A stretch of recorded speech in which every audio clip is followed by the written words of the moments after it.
Hey, good morning everyone and welcome to our final draft annual plan hearing, 26-27 hearing. We have apologies from Councillor Donovan, an absence from Councillor Cartwright for early departure. I'm happy to move that, and Jake's happy to second it? Yep. Oh, with Pauline for a little bit late. Okay. Thank you very much. All those in favour? Aye. Against? Thank you. That's carried. And if you've got any declarations of interest pop into your head, don't be scared to let us know. So first up, we've got Jenny Bond, who is here to talk about Action Learning Program. Is that right? Yeah. Welcome. Yes, can you hear me okay? Excellent. Awesome. So, tēnā koutou, tēnā koutou, tēnā koutou katoa. He mihi tēnei ki te mana whenua o tēnei takiwa. Ko Jenny Bond taku ingoa. He tangata tiaki mō te tuna taonei taku mahi. So kia ora, give thanks to those that have mana whenua for this rohi, for this area. My name's Jenny Bond and I'm the guardian of the Te Tuna Taonei Urban EL Action Learning Program, which is goes a little bit further than environmental education. It's where students take their action to improve the health of their local urban waterway.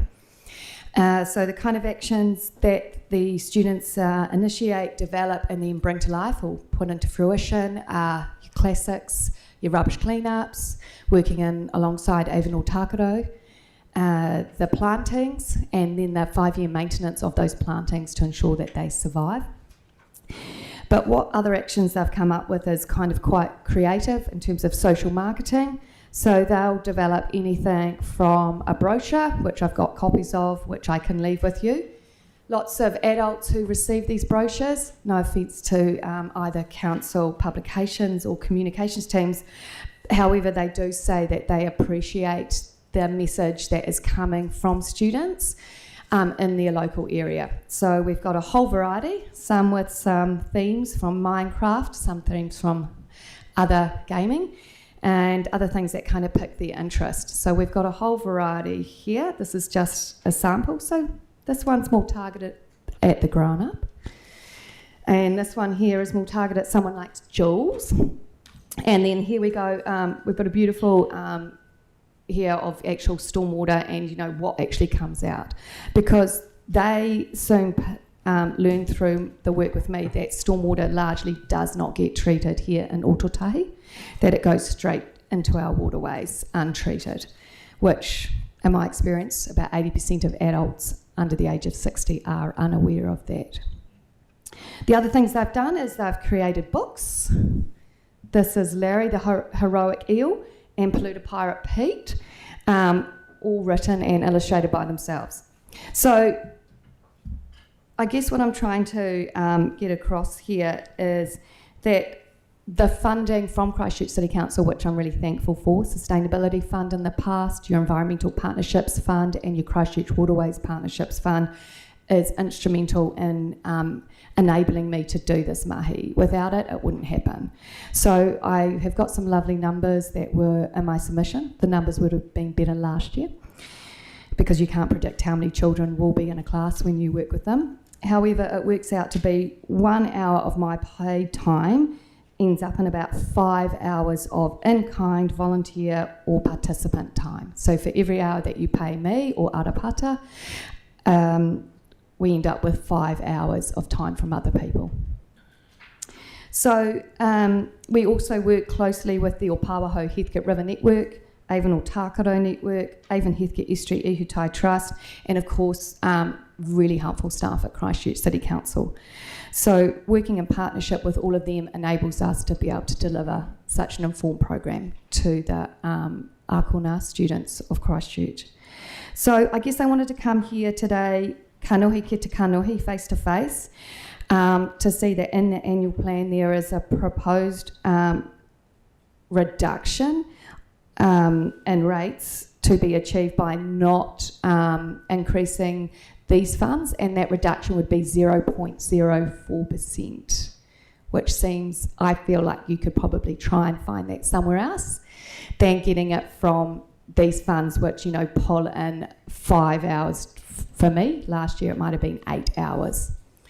And I think that is about from me. The other thing I would also like to add is, the students can only achieve so much.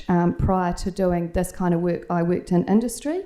So I would really advocate for more on-the-ground monitoring of compliance with your building consents, particularly around sediment and erosion control guidelines. The children picked that up, especially in the Riccarton area a few years ago with Whananui School. And they said there were some good builders and some bad builders who, would look after their building sites and not. The board looked at their pamphlet and still approved it. The other thing is I often use Snap Send Solve or ring ECAN's pollution hotline number. The Snap Send Solve never gets answered regarding sediment pollution. So, and I'd also like to commend your Chief Executive, Mary Richardson, for asking for a pay cut of $100,000 for her salary. I think that's commendable, and I wish more leaders would do that. Thank you. Have you got any partai questions, please? Any questions? Yanni? Yeah, thank you. I was just wondering I was interested in that Snap Send Solve issue that you've raised, that you don't get a response. No. So you don't get an email with a customer service number, or? Oh, yeah, I get that, I get the automatic reply, but you never get any follow-up as to whether it's been solved. Well, if you, tag in graffiti or, a shopping trolley, you get that. Yeah. Yeah, so I'm not sure if it's set up yet for that. Right, okay. And I'm just trying to think, in terms of doing more around that building site. Yeah. Do you think there's a need for increased FTEs or full-time equivalents to actually look at the compliance, to get out there, individually look at the building sites? Yeah, I think you need someone. I mean, I'm sure of you, all of you, if I put this into your head now, when you drive home or commute home today and you walk around and look at all those driveways or entrance and exits, egresses in, you'll see there's dirt and then it's getting straight into the gutter. Yeah. Cool. Yeah. Thank you. And thank you for what you do as well. I know I'm privileged to have seen a lot of the work in action, so thank you. Thanks, Yanni. Thank you. And thank you, Jenny, for making the time to come in. That's fine. And thank you, children, for behaving. They were probably not going to before. They were under some sort of threat, I understand. No, they were bribed with your lollies. And I think your presence... Help yourself. No more lollies. Unless I can leave them here. Yeah. Right, I'll just leave these if you want to take any for your children or for your interest. Cool, thank you. Thank you, mate. All right. So now we have a combined presentation from the Anglican Diocese, Church Property Trustees and Christchurch Cathedral Governance Board. So we've got Peter, Gavin and Ben and a cast of thousands.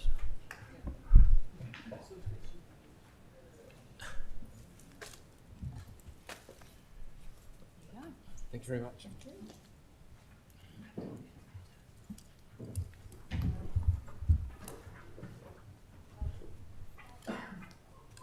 Good morning, everyone. Good morning, Mayor Phil and councillors. It's good to be back in this chair, and I'm going to do most of the speaking for the three bodies represented this morning, the Church Property Trustees, the Diocese and the Cathedral Chapter. With me is Gavin Holly, General Manager for CPT, who will certainly be available to answer any questions that are at all technical.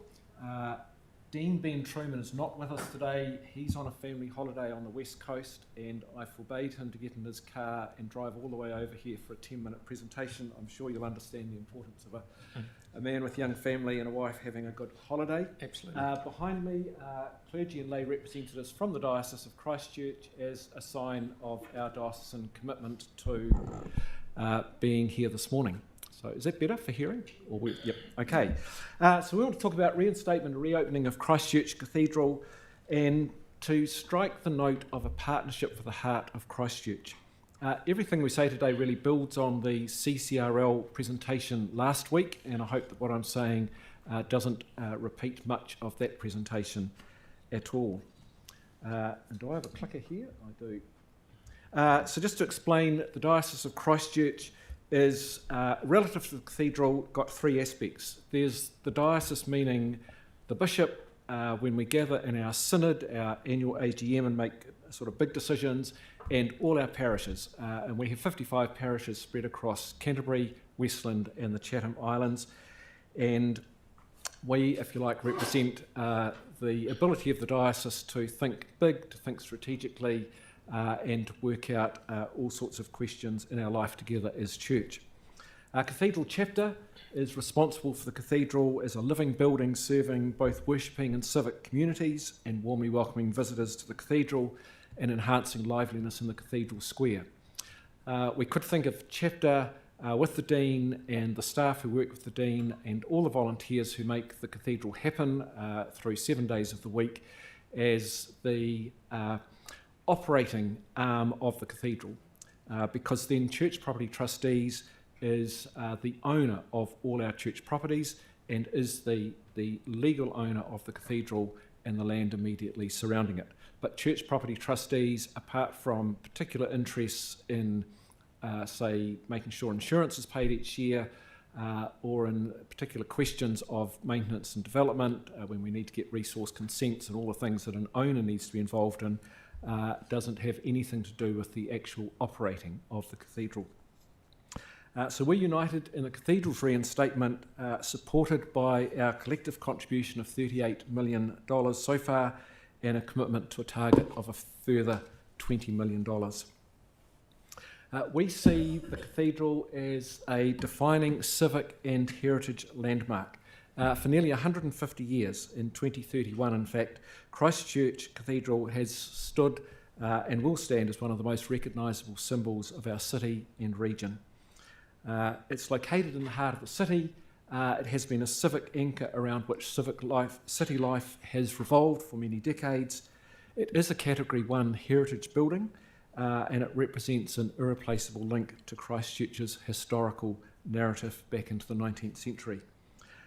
We're working with CCRL, with Heritage New Zealand on the cathedral achieving a National Historic Landmark status.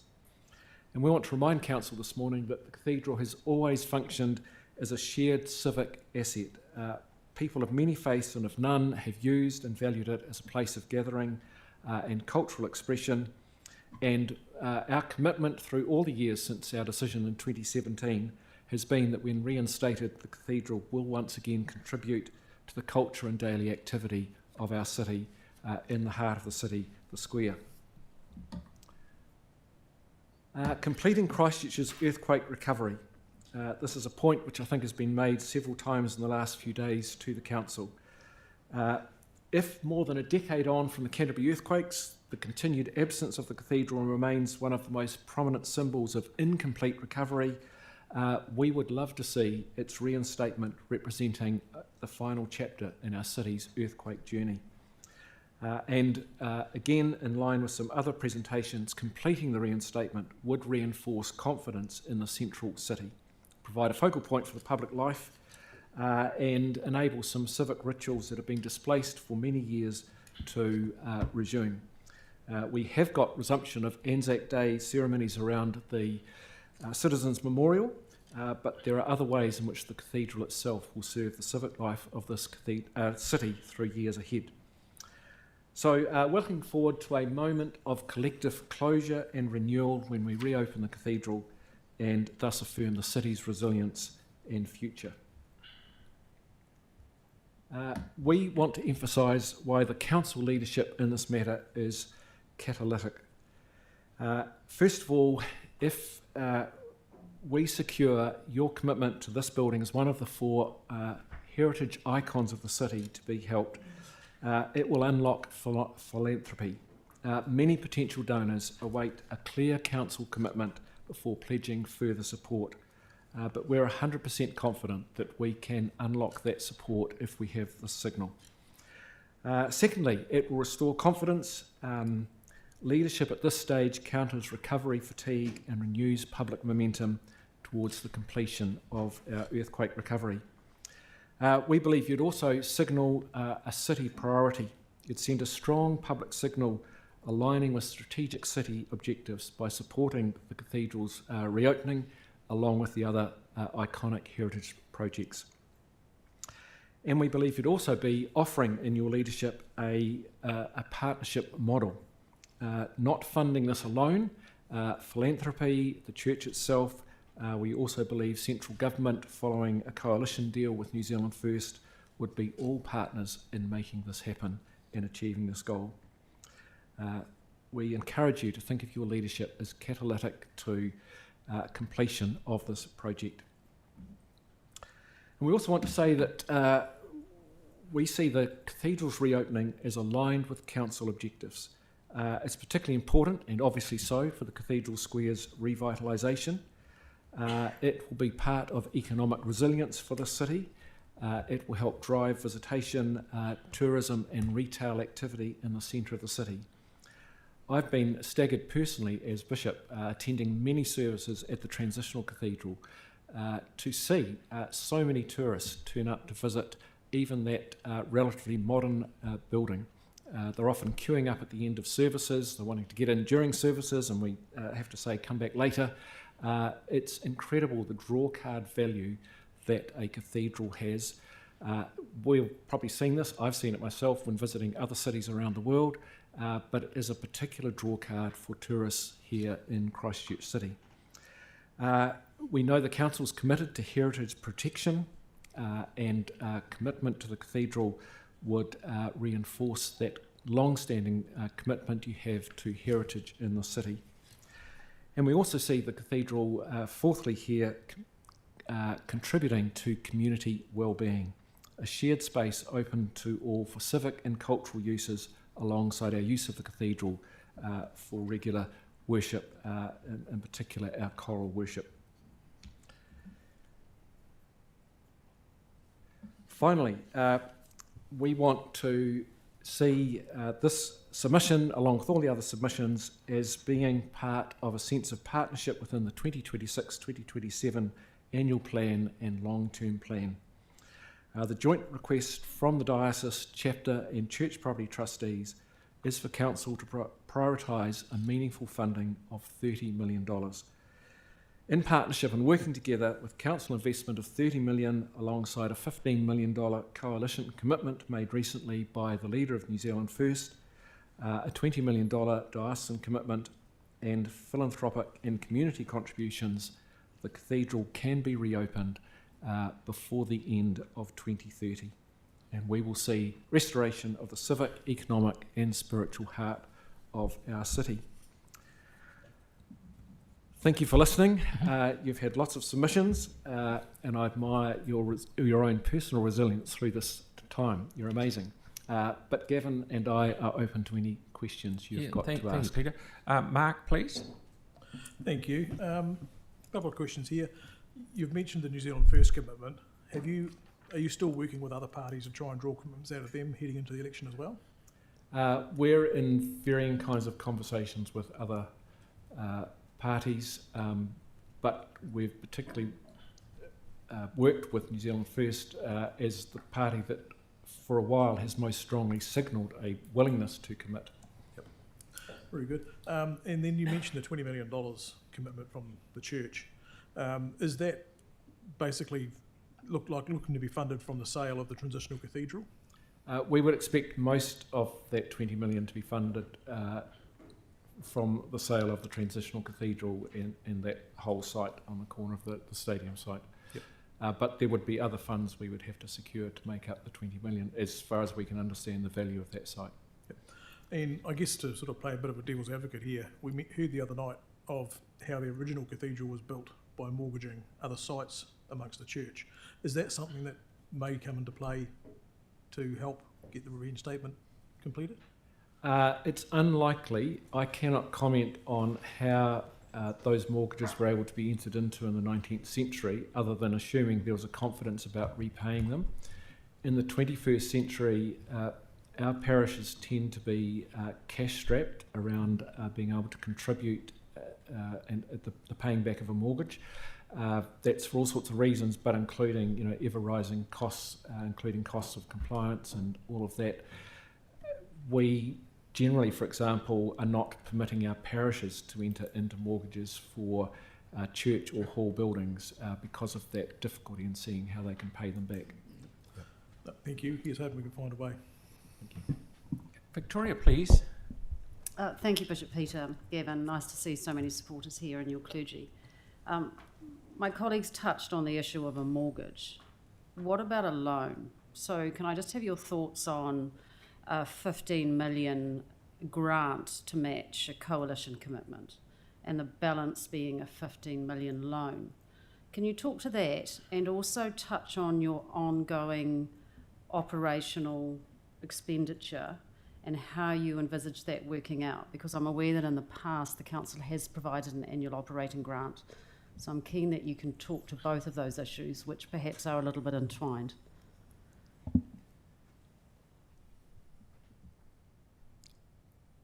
We recognise that if the council provides a significant sum of money, that we're very unlikely to get a council through future years also supporting us with an annual grant.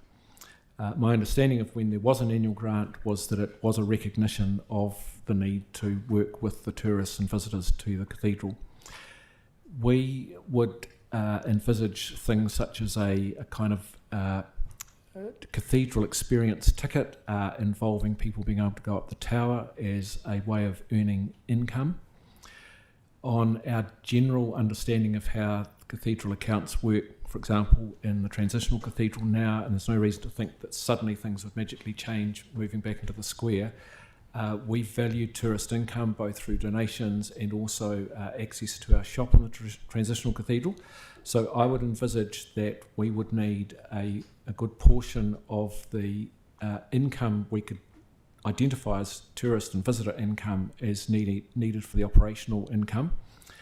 The challenge with considering whether some of that income could help repay a loan is that council will understand that at the moment our reopening project is to reopen the nave, the tower and the porch, but not the area known as the crossing, the chancel, and also no new ancillary choir vestry and clergy vestry on either side of the chancel. That's a significant capital project that would be, in a sense, kicked for future touch, but we would want to complete. My thinking at the moment is that we would need all the tourist income that wasn't going to operating costs to be a way of saving up fundings towards finishing the whole of the cathedral. So digesting the possibility of a loan on the fly, I think it would only be honest and open with you to say that we would also be having to reckon with, so where do we go with funding the rest of the cathedral's completion, and particularly acknowledging that that would be our responsibility as a diocese. We would not be coming back to council or central government for further commitments to that future completion work. Sorry, I've just got one more that carries on with that. Thank you, Peter. I appreciate that it was on the fly. It has been suggested at this table before that there was a sum of money of the insurance settlement that was retained by church property trustees or by the diocese solely for the purposes of ongoing costs and maintenance and outgoings for the cathedral. Can you touch on that, please? The commitment of the Synod in 2017 was that there would be a $12.9 million cathedral maintenance and insurance fund, meaning that the earnings from that fund would be able to pay the insurance on the completed building when we were back into it and would need to pay insurance.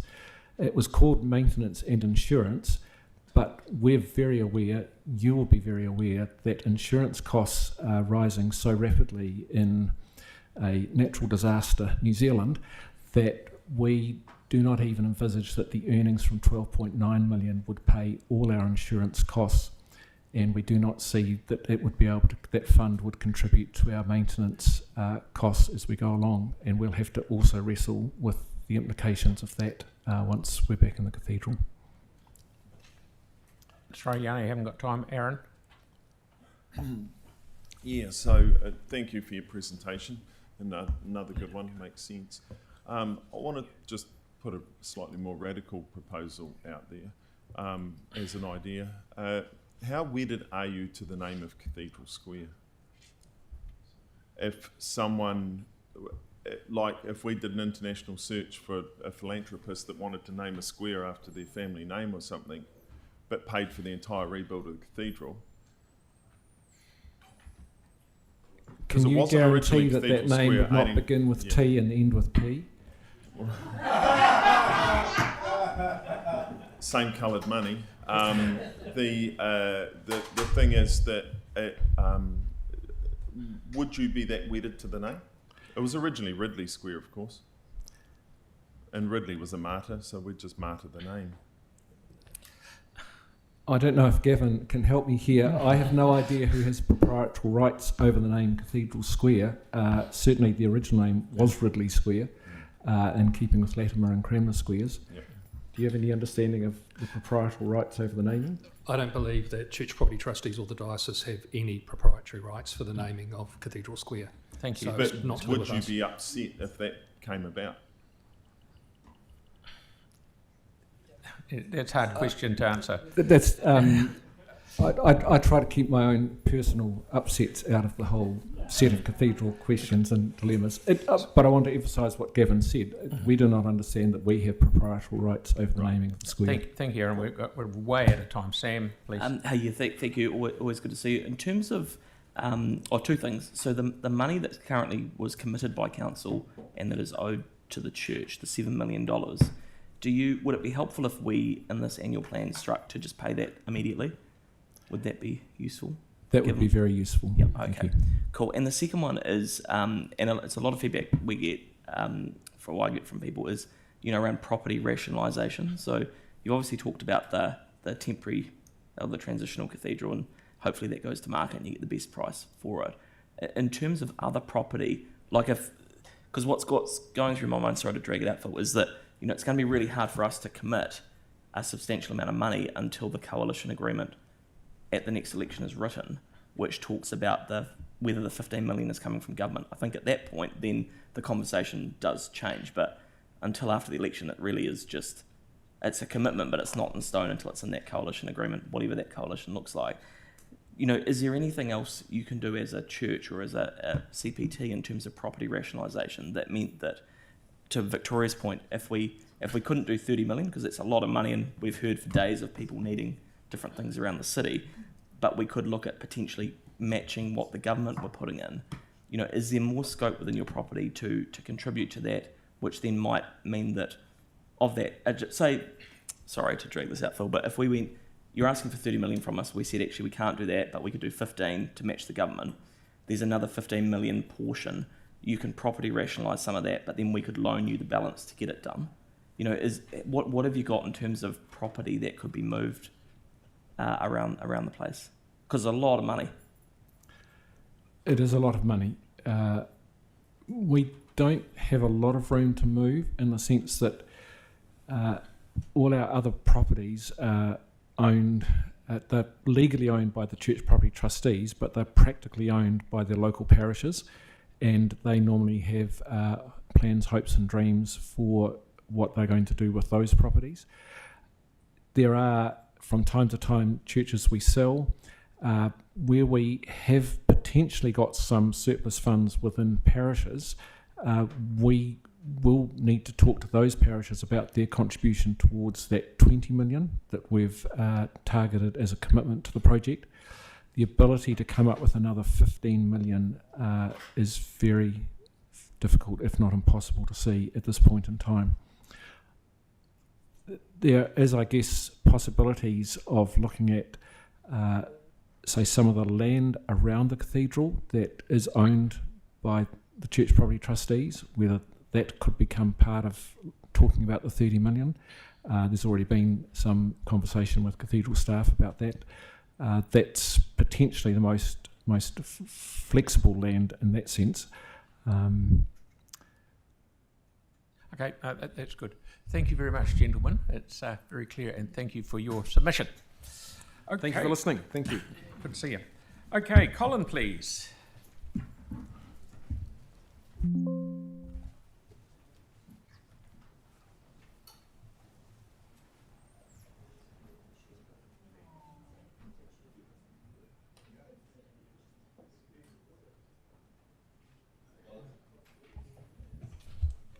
Morning, mate. Two chairs, which one am I going to choose?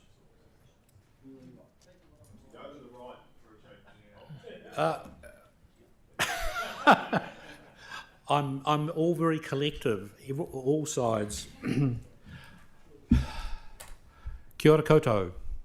I'm here to be as disruptively visionary as usual. I've even got the same shirt on. I'm not quite sure whether it's been washed since last year. I want to sort of present my usual kind of standing up for our city and region. I want to note that there are asteroids circling out there and that it's time to look up and provide collective leadership out of this mess. Next slide. How do we do that? Yes, there we go. Whole lot of words there. Let's face it, you know, the world is a mess, and it's time to lead with creative visionary, intelligence and caring. We've promoted for many decades a bolder, innovative way forward to perhaps rebuild civilization, whatever that is. Do we have civilization? Do we know what that is? Otatahi Waitaha is known to be the place to be at this point, and we've got to grab this opportunity, but don't shoot ourselves in the foot or kill the goose, because you know, it's not just something to exploit. We've got to keep welcoming people. And it's time for the Super South councils to pull together and demand from central government our share of the pie that we've been deprived of for too long, to support the rebuild of the museum, the arts centre, the provincial government house, and also things like commuter rail and so on. And importantly, in terms of Cathedral Square, an interfaith, authentic cathedral square for all. Also river symbolising Te Tiriti partnership, eco-sanctuaries, great walks, council-owned, managed, creatively owned hostel accommodation, you know, should be provided for everyone, to be welcoming to the city for everyone, and importantly to hold our strategic assets. And I'm going to say selling enable is insanity. Business as usual ain't going to work. We need to prepare for a real joyful future. So, okay, this is not just about me. I know that many people think, you know, I present these ideas and it's just my ideas, but no, you can just see from this slide, these are the where I've had warmly received presentations from, you know, almost 100 organisations over the last decade or so. And, you know, I just want you to kind of bear witness to that. It's not just me. These ideas have been canvassed and vetted by many people across the city from all backgrounds. We start with an overall vision for the city, having, you know, circular 360 trail walks, the old Māori trails, sort of a reflection of the underlying nature, soils and hydrology of the city. It's not all swamp, by the way, and importantly, getting to the heart of the place, where we're all sort of focused at this point in time. So, you know, we keep being told that, you know, the decisions have been made and we're just sort of progressing towards one goal. But honestly, there are alternatives which would be much more real, authentic, genuine, cheaper, less carbon footprint. And it's, you know, there are existing models like the Coventry Cathedral, which was designed to honour the past history, the real history, just as, you know, preserving the ruins here in a stabilised form would do the same, with an elevated platform for a plain table and a silhouetted spire, and revealing pathways of light and unity. So the model exists there. You know, we need to sort of get on and bring it together. I keep pointing out that if the ancient Greeks and Romans had had bulldozers, there would be no ruins now for people to line up and visit. What goes with that, of course, is, you know, an inspirational architectural sanctuary that would be alongside that, and which would provide an interfaith, welcoming place for all. And that's what we've got to sort of focus on now. It's not dividing up into different denominations. You know, we've got a whole multicultural city, many faiths. We need to have them all welcomed into the middle of the city. On that elevated platform, wherever that might be, whether it's on the new or the old spire, we can bring together a concept, a plain table, which embraces and rejoices in the huge diversity of natural and cultural heritage of the city. And I've promoted this idea for a number of years. You know, we must never forget, you know, the things. We've got to keep reminding ourselves of how we love, you know, the beauty of all of this diversity, and continually embrace it. Importantly, the heart should reflect all of the historical layers of our city, like this does, and importantly, for me, ecologically, ensuring that our natural heritage is incorporated right at the heart there, not out of sight, out of mind, out the back door somewhere. And, you know, again, I've had landscape architects put together a notion that's modelled on the kind of Te Papa bush city idea, which encompasses all of the natural environments of the country. This would encompass all of the natural environments of the region. How's progress going there, Colin? You got much longer to go? Yeah, not too far. No. You're Yeah. already well over, mate, so wrap it up really? if you wouldn't mind, please. Okay, almost done. And of course, scaled up to you know, the notion of eco-sanctuaries and the halo effect, getting that those strands of the treaty orchestrated through the centre of revisiting the watermark, which was knocked on the head, incorporating nature in our backyards and in our front yards and in our streets, and using the Christchurch 360 Trail as a model for how do we embrace all of this diversity. But finally, and this is the last slide, the priorities, because time is running out. Oh, my time is running out. Museum, central government funding, don't sell our family silver for quick buck, long-term poverty and fake history. Arts Centre and provincial chambers, Cathedral Square, all for all on the Coventry model, 360 Trails, National Stadium. Yeah, let's call our stadium the National Stadium, please. You know, we keep hearing about the Auckland one. You know, we just grab it, for God's sakes. National Park, City Eco-Sanctuaries. Importantly, citizen assemblies. Now, I've been requesting these for decades, and it seems to be ignored. We're facing existential crises. We have to think outside the square to be informed, prepared, seek joy in nature and culture, provide national and global leadership. Please open the tent and don't close off all of these options. I guess if I'm ignored again, I'll hand back my civic award as reality collapses around us. Thank you very much, Colin. Okay, good on you. Sorry, there is definitely no time for questions, but thank you for coming. Really? Yeah, 10 absolutely. minutes? I find that hard to believe. So now we have Pip, Cameron and Peter. Pardon? 5? Yeah. Yeah, it was only 5. Yeah, I had 5 and there's 5 for questions. That's ridiculous. That's why we need citizen assemblies, because it's ridiculous to present these complex visionary ideas in a couple of minutes and expect to kind of, you know, resolve them all. And that's really what that's probably the most important recommendation here, is to bring all of the talent and skill set of this city and this region together and devise these amazing futures. Thank you, Colin. Yep, good as gold. So, Pip, Cameron and Peter, please. Good to see you out of your... last time I saw you, I think you were in a wheelchair. How long ago was that? Years ago. Ah. I stole your... Thank you. Yeah, no, up and about. Thank you. Right, far away. Kia ora. Welcome. Thank you everyone for having Peter and I and Cameron here today. I'm Pip Griffin, the Executive Officer of Te Papa Hauora, which is Christchurch's Health Precinct, and Peter is the Chair of the Te Papa Hauora Advisory Board that governs the precinct.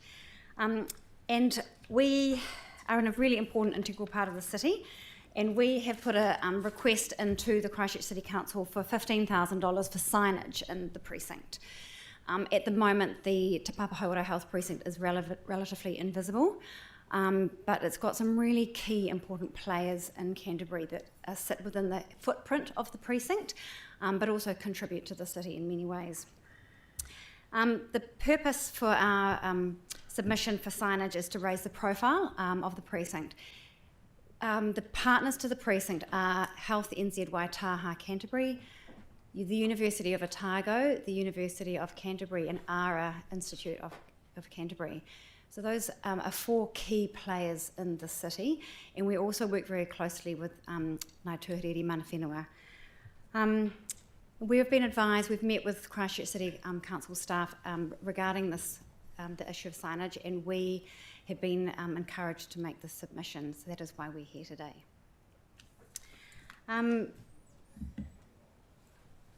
You'll see there is actually a footprint to the precinct as that was developed under the Christchurch Central Recovery Plan following the earthquakes. And as I've already said, it's a strategic partnership between those four major institutes. And the four partners have come together and agreed to work in the areas where there's commonality, where it makes sense, and that is health education. They're all responsible for educating health professionals in New Zealand, in Christchurch. Health research, there's a lot of cross-discipline, cross-institute research that takes place, and also health innovation. And these institutional anchors have realised that coming together and working together makes sense. And this was all established in 2014 when the partnership first began.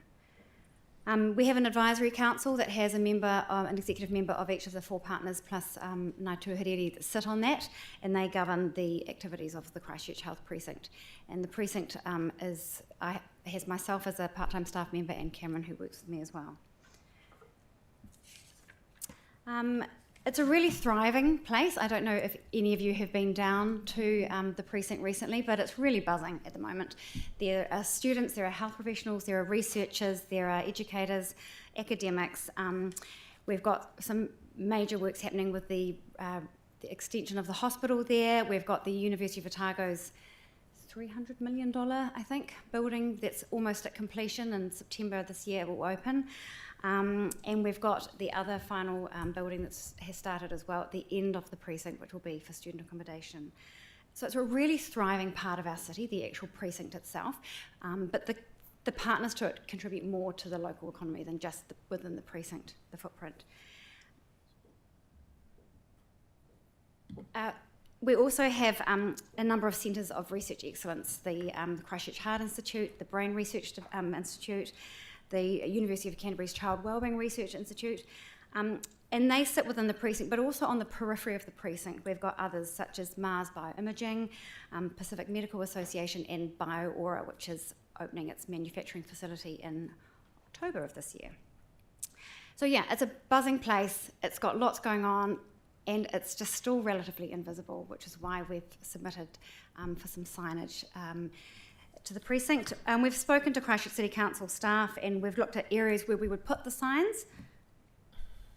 And the red dots indicate those areas where we potentially could put a sign. We've done a scope with some Christchurch City Council staff and had a walk around the precinct. There is an existing sign that's antiquated now and it actually sits on the south frame, so it's actually not, it's in front of the hospital on the riverside rather than being within the actual precinct or when you enter the precinct itself. I've just included for information some signage details that was provided to us by the Christchurch City Council, so it looks like we can put some signs in the precinct in the areas that we're looking to. And then my final slide is really just some ideas. We've had looked at some other signs around the city and it's got us thinking about what we would like to have in the precinct. Thank you. Yeah, it's a key part of the city. It's a key piece of city infrastructure. It needs to be highlighted. We need to celebrate it. And we need some signage to do that. And you guys are the only ones that can give us permission and fund that. So that's what we're asking for. And it's only $15,000. Jake, please. Thank you. No doubt, it is a thriving part of the city. I'm struggling to understand why we why you wouldn't go to your partners. It's such a small sum of money. Well, Why us? our partners have all identified their own presence within the precinct, but we understand that this has to be approved and funded by the council because it's a council signage on council land in a public precinct. So we have to go through. We don't want to be here wasting your time for $15,000, but we have to go through this process. So it's because it's on our land. Yeah. Okay. Cool. And I think the other thing is that, without wanting to set a precedent, there's a possibility here of doing similar sorts of signage in the other precincts around the city. Maybe we can be the forerunner of that and show off the city the way it should be shown off. Yeah, Tim, please. Yeah, because within this precinct you also have a couple of private research, medical research foundations, privately owned. So I mean, they're there for profit. So I'm just wondering,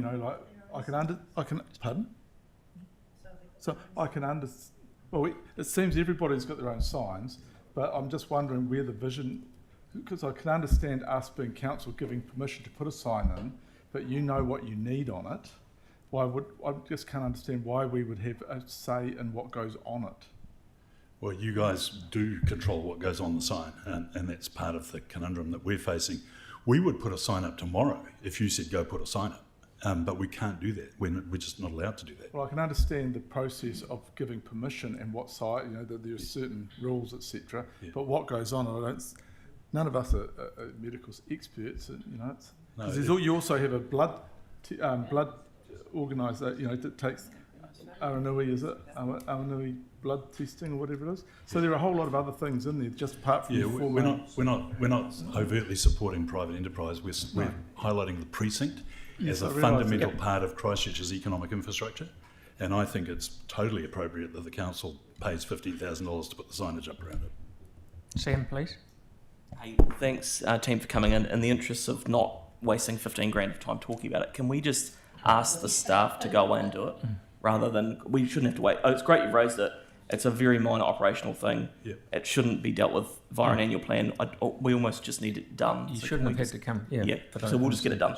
We tried to get a tick on it, and we'd love you to put a tick on it today. Yep. Thank you very Cool. much. Excellent. Yep, good as gold. Thank you. Cal? I was just going to suggest the same thing. Okay, We're yep. just wasting time here. And Really appreciate that. Thanks very much for your support. yeah, Tyler, please. Good luck with the rest of your planning process. I've got one more on here. Oh, no, I was going to ask the same as Sam. Thank you. Okay, done. All good? Yanni wants to If we're giving instructions to staff, can we just ask that we look at the Enliven Fate Places funding? We're not. These are Yanni. That's not helpful. Well, we have budgets signs for activating Central City. Yep, these are signs from the transport I department. know exactly what they are. I've heard from the submitters as These to are what they signs see the from a benefit transport of it, just to celebrate, a good thing happening in our city. Yeah. We have Do you funding want a report? available. Thank you. Do you want a get it report? sorted. We could do a 30 grand report. Thank Come you for back coming in. 6 months. Brilliant. Good to see Thank you. you. Thanks, Sam. Thank you. Mark, please.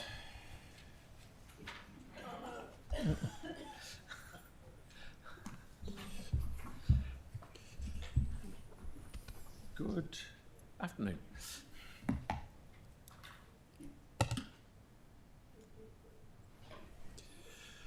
Councillors, thank you for the opportunity to make this submission on the annual draft plan. Historic Places Canterbury wishes to acknowledge the work and professionalism of the Council's heritage team, requests the councillors to pass on our appreciation of their work. Whilst not here, we'd also request that our appreciation be passed on to the staff responsible for scheduling and all the work that's done around the annual plan year in, year out. They're consistently good and the stand's been excellent. I can't recall any problems, and we really appreciate their work. We'd like to formally request that all council-owned buildings should be professionally and formally assessed by the council heritage team to ascertain their heritage value and suitability for scheduling in their district plan. We consider this important. We had an incident where one of our members made a submission on Wootton Park, which is a historic park, where the caretaker's accommodation, there was a report before a community board that it be demolished. No formal assessment had been made. Now, you might think, oh, well, the council used to have, as an example, such accommodation with most parks in the city. Now there's very few of them left. So we feel that should be assessed as of right by the council heritage team, not part of a report, but actually be formally assessed. Now, in addition, we'd like to request that the council heritage team, as heritage professionals, should be given the professional equivalence and independent status as an accountant, engineer or lawyer, and their qualified heritage expertise, advice, assessments and input should be similarly treated as such and clearly stated in CC reports. As it stands at the moment on prospective heritage, etc., the staff generally contribute to a report. We think it should be clearly stated as heritage professionals what their professional opinion is, and it should be clearly laid out in the reports as such. What you decide to do with that advice is up to the management on their recommendations, but it should be clearly stated as you do with any other heritage professional. We think that's just professional courtesy, and it clearly states. We suspect it's being done, it's blended in to avoid the formal heritage process, which they can have input, but we really can't identify on the reports to council as to what their professional opinion is. Now, we also formally request that the council recognise Fairmead as a significant Christchurch cultural hub, and we request that the council commence negotiations with Fairmead with a view for support and funding and support for long term. There are a number of nationally significant collections at Fairmead at the moment, which is being maintained by volunteers. This is a sort of a unique situation where objects are being restored up to a professional standard by volunteers. They'll take whatever meagre funding you give them and leverage it up to something of real value. And we consider the council should be partners as per the heritage strategy with Fairmead to ensure its continual development, the some real assets down there at all levels, and the council should recognise it as such. Now, the following refers to the short submission form and questionnaire restoring our iconic buildings. We request that the council treat these buildings as unique as to their contribution to heritage and recognise there are distinct and different issues for each.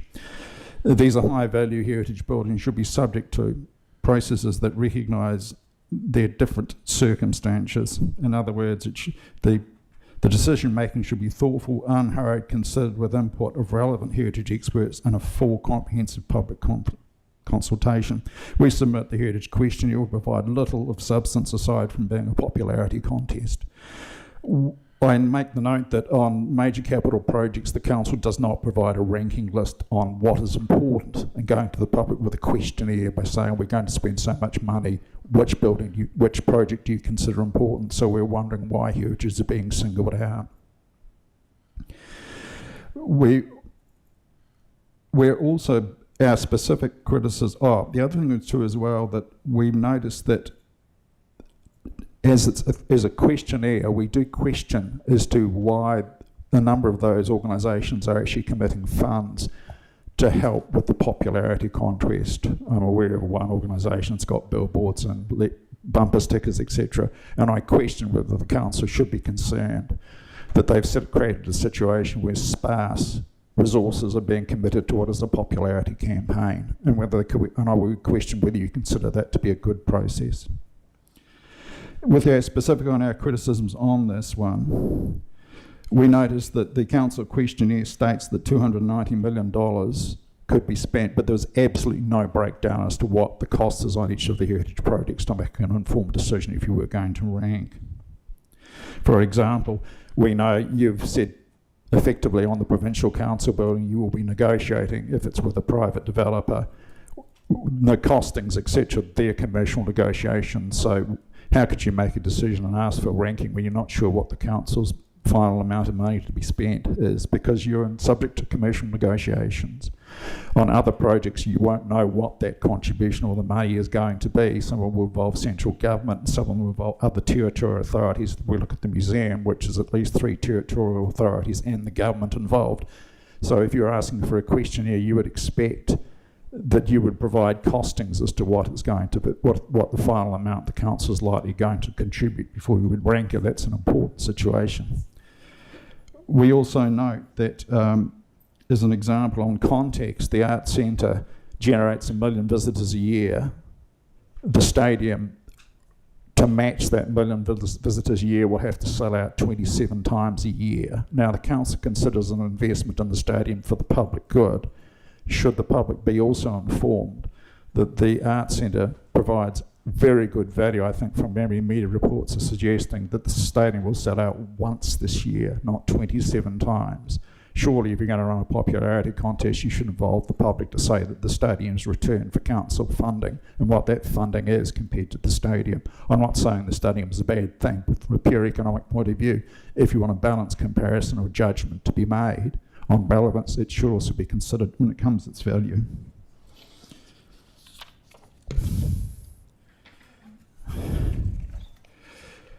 Now, we find ourselves in full agreement with what is proposed in the plan. The only alteration that we ask is that on one specific issue on signage, which is asked for it, that where a heritage site, council's heritage site is signed, that it be mentioned on the signage that actually is a heritage site. As an example, the Early Settlers Cemetery has a signage from the street, but it doesn't actually mention on the signage identifying it that actually is a heritage site. This is a bit of an oversight, so could we ask that Parks and Reserves correct this, and when the signage is renewed, etc., that allowance be made, that you clearly identified it. I'm aware of one other site as well from the road.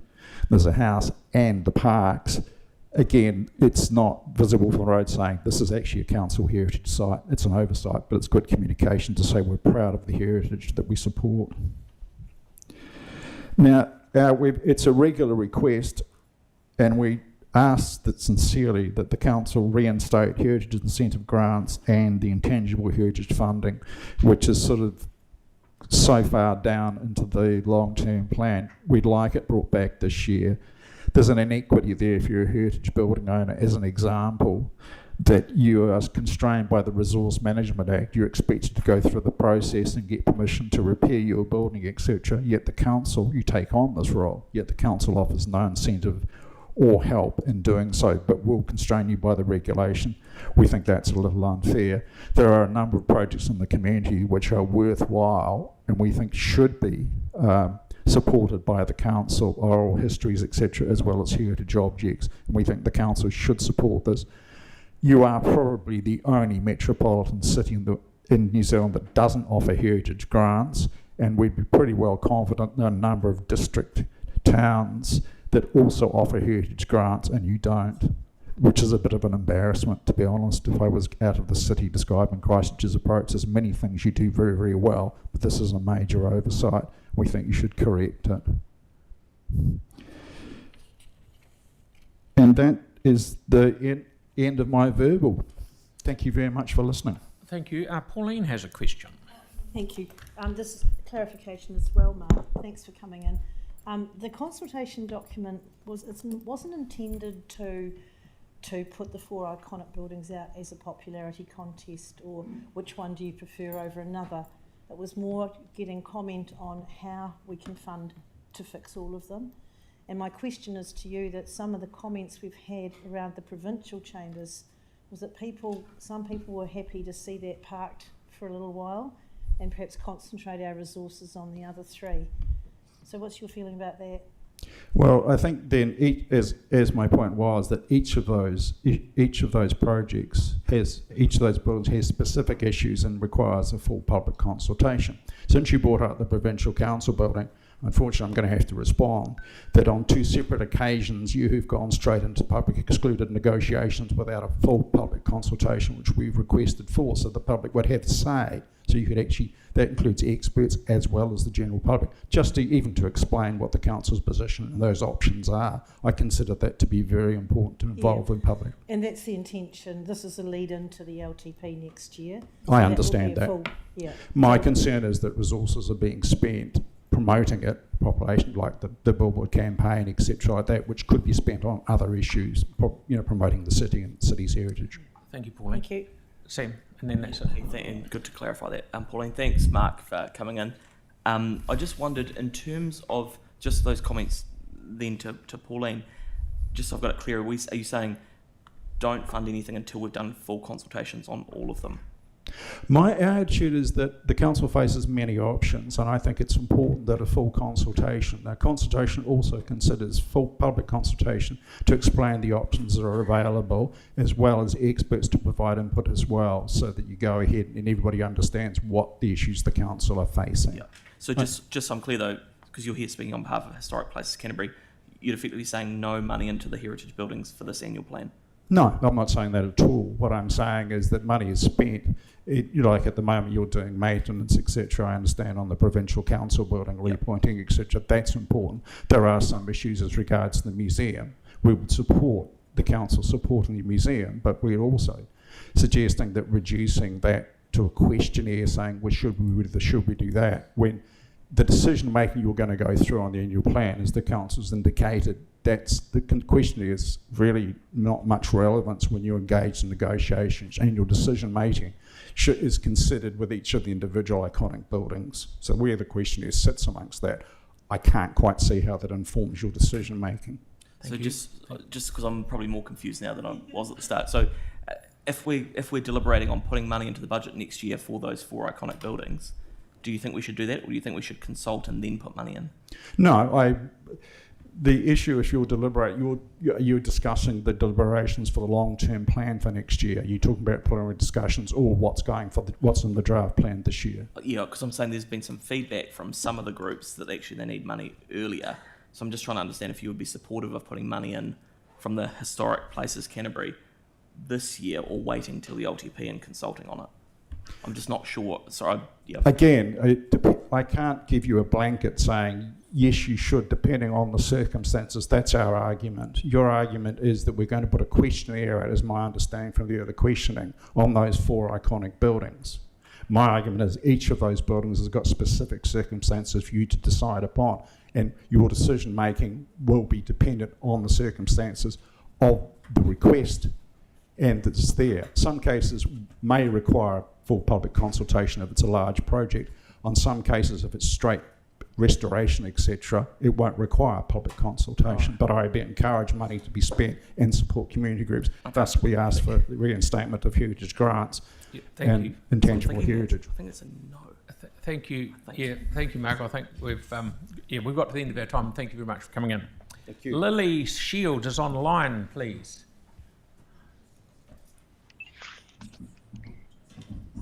Here we go.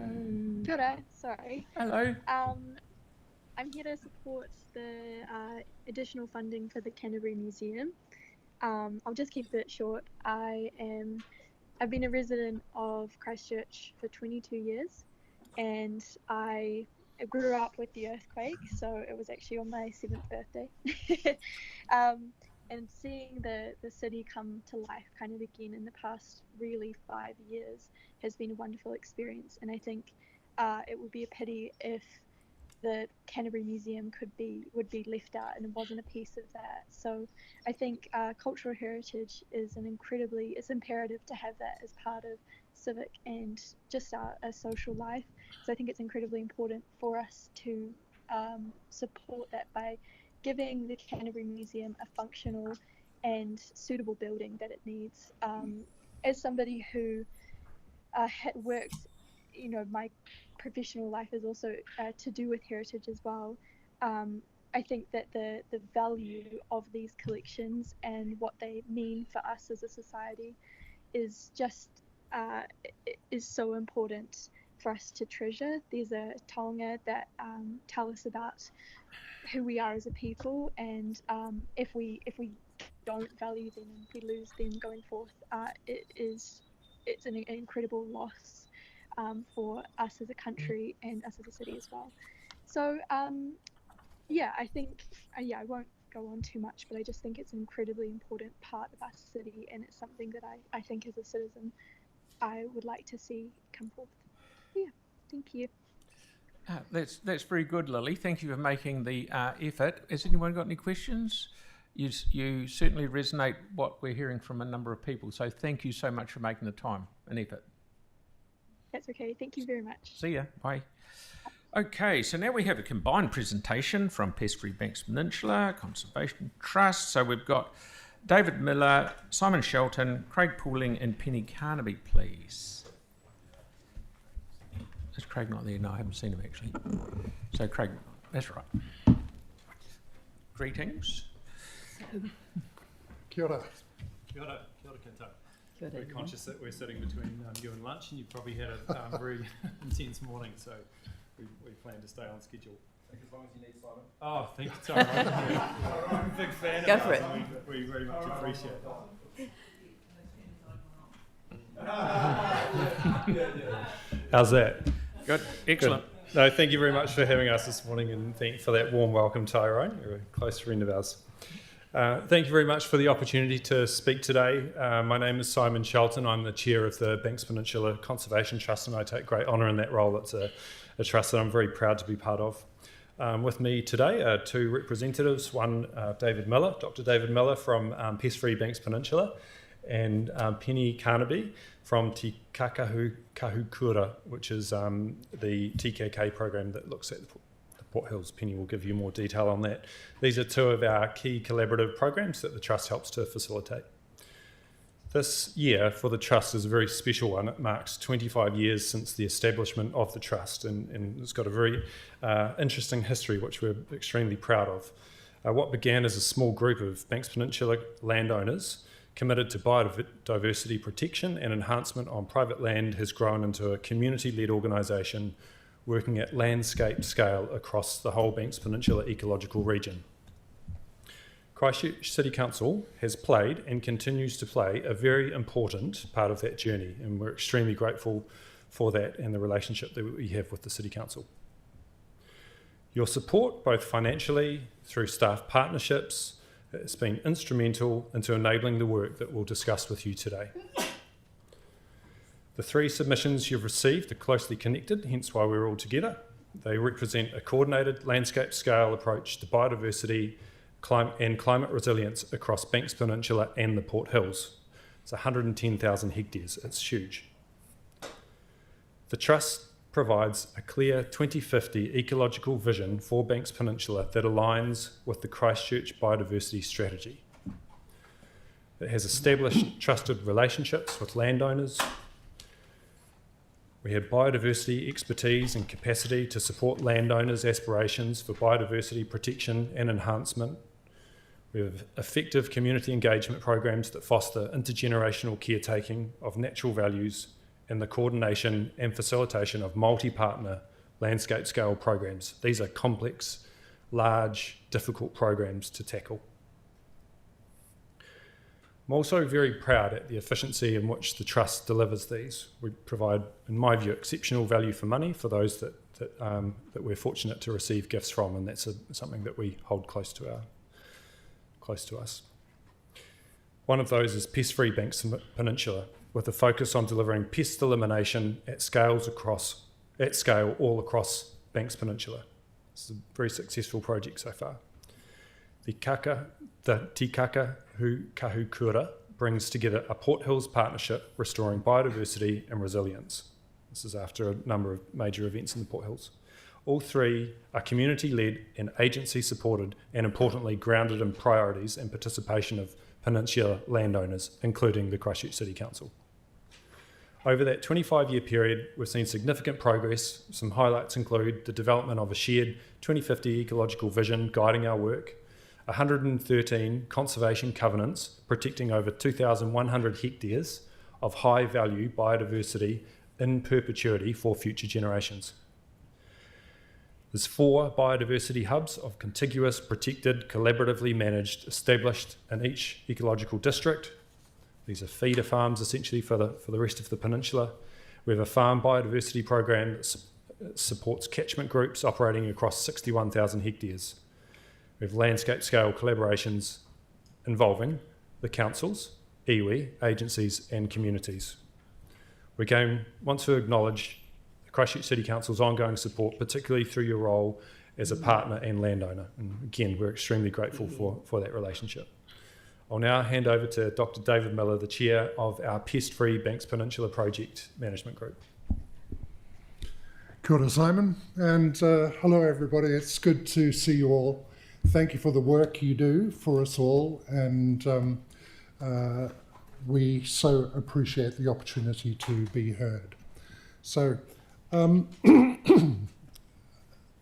Pest-free Banks Peninsula, could we have the slide? Is it possible? Thank you. Pest-free Banks Peninsula is a community-led, multi-partner program involving 24 organisations. We're working toward eliminating pest animals across the entire ecological region, including Kaiteriti. We're already seeing significant progress, including, but not only, possum elimination across more than 6,000 hectares. We're aiming for 7,500 by the middle of this year.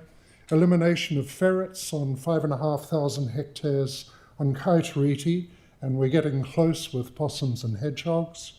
We've got the largest feral goat eradication project successfully completed in New Zealand, and the country's largest feral peg elimination trial, which is close to completion.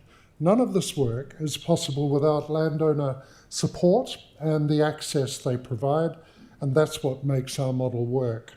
It delivers biodiversity, climate resilience, and economic benefits. The next slide, please. Thank you. Making Banks Peninsula pest-free is an ambitious and challenging goal. It's a bold, complex, and world-leading project. Excuse me. What separates our project from other landscape elimination projects in New Zealand is that we're targeting both predators and mammalian pests. The scale and ambition, thank you, Simon, of the program bring strategic advantages of national significance, and I would argue international. It's the largest landscape scale project within a New Zealand city boundary. It's representative of the country. It contains small towns and villages. It goes from subalpine to sea environments, includes farmlands, lifestyle properties, a busy port, local tourism, and a gateway to other South Island and domestic tourism. As a community-led agency-supported initiative, the journey and the destination of a pest-free Banks Peninsula are both important. Participation connects people with people. It connects people with their environment. In good times, these initiatives provide a sense of shared purpose, a sense of belonging, and of achievement. In times of crisis, as we've recently experienced, particularly on the peninsula, the connections with others are even more crucial. They provide a network through which people communicate and share and help each other. They help our emotional, mental, and physical well-being and solve landscape scale challenges together. I'd like to take this opportunity also to commend to you our 2025 annual plan, or our annual report. It's a complete page turner illustrating and celebrating the partnerships and community connections that make our work so successful. If you haven't got a copy, or if you would like more to share around friends, family, and others, please let us know. I'll now hand over to Penny Carnaby, co-chair of Te Kakahu Kahukura. Thank you. Thanks. Thanks, David. Mōreira, everyone. Ngā mihi nui o tēnei rā.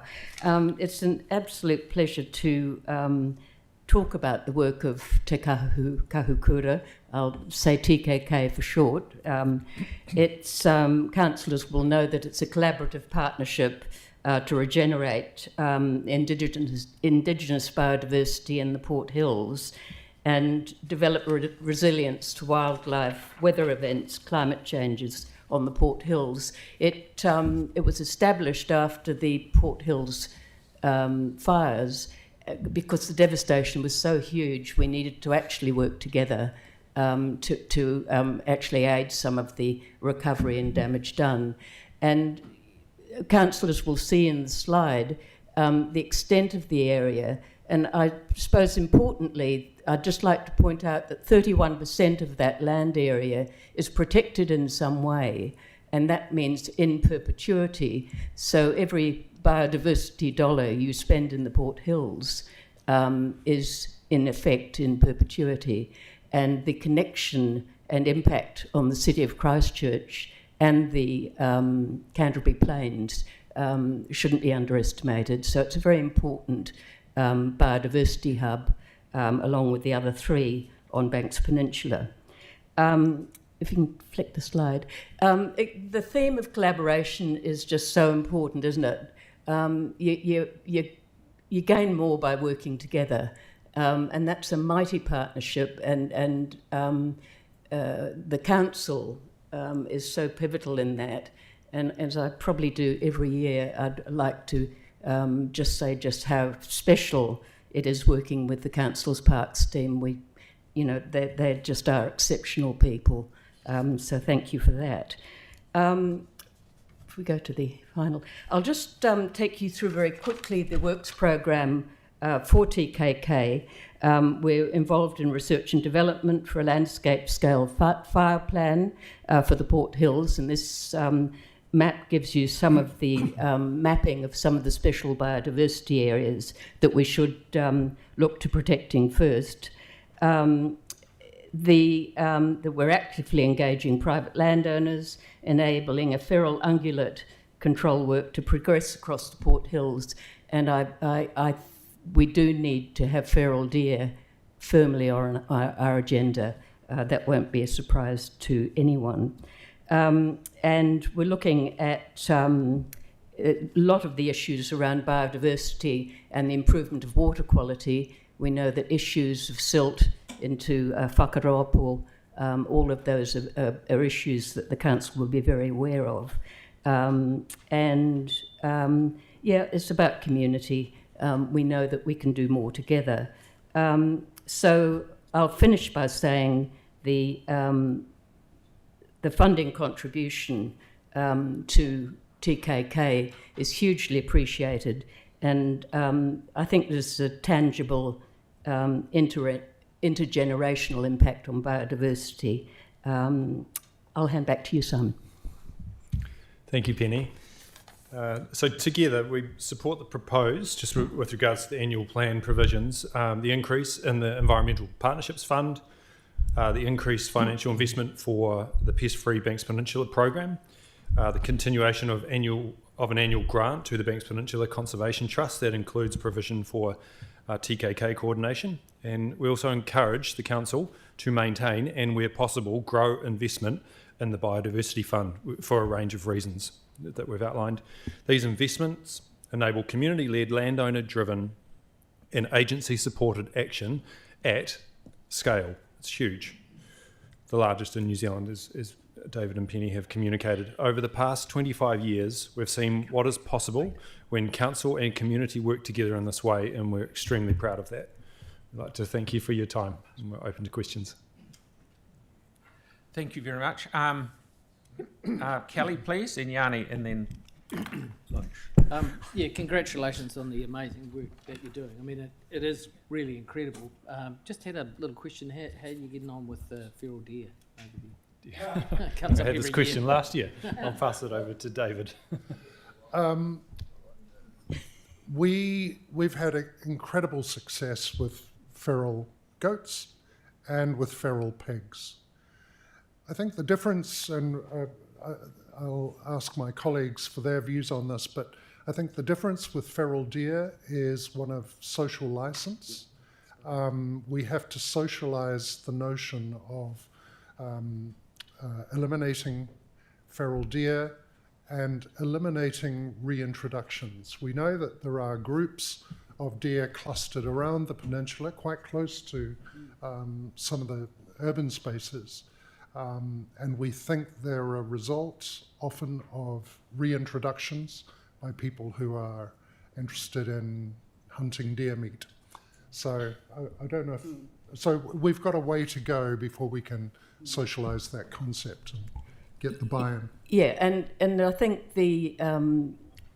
David's spot on. The collaboration, I think, is the way through it. If you'll excuse the expression, hunt as a pack, in terms of the collaboration, we from all of our perspectives, we're going to need to work with the community and landowners to make it self-evident. And I think some of the work done on feral pigs and goats and the pride in that and the benefits to landowners maybe is part of that.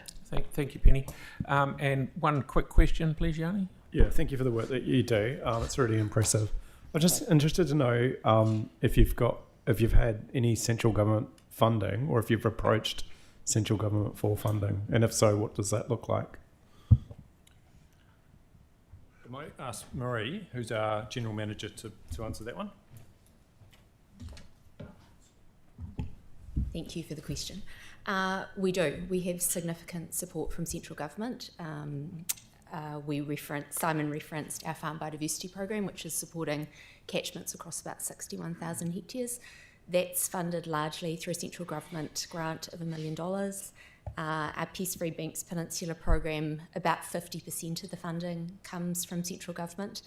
With reference to the prior question around feral deer, we're just in the process of putting together an application to DOC nationally for $500,000 to support us getting much more active in the feral deer elimination space. So, you know, we're actually really well supported. One of the advantages we have is that we receive great support from the City Council and also from Environment Canterbury. So we're really able to leverage the grants we receive from you to pull in significant funds from central government and philanthropic support and corporate support as well. Thank you very much, and I'm sure we all really appreciate how you know how to stretch a dollar. So Absolutely. The work you do is outstanding. Thank you very much. Good on you. Thank you. Thank you. Kia ora. Okay, guys, we'll be back here at 1:25, please.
Everyone, welcome back. We now have a presentation from Matawaka and Henare, who's a very good friend of mine, lovely bloke, and Denise, and I think there's some others as well. There, hello Henare. Kia ora, Phil. You're looking younger every time I see you, mate. Oh, thank you, Phil.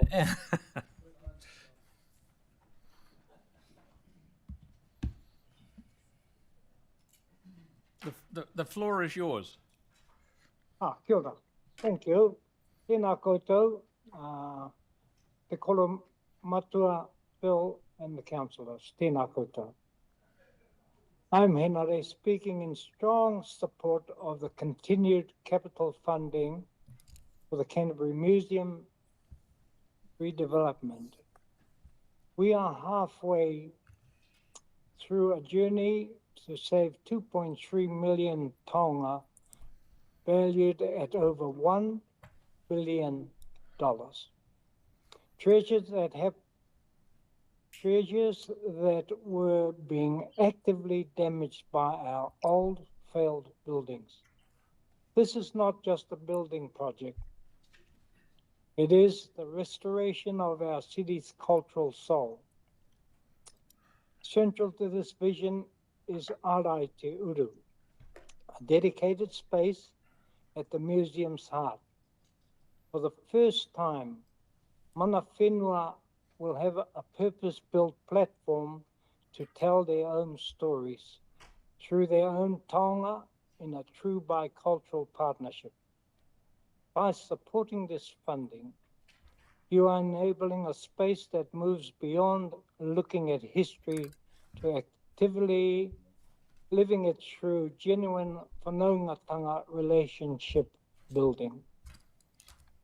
We have a duty of kaitiakitanga, guardianship, to protect what defines us.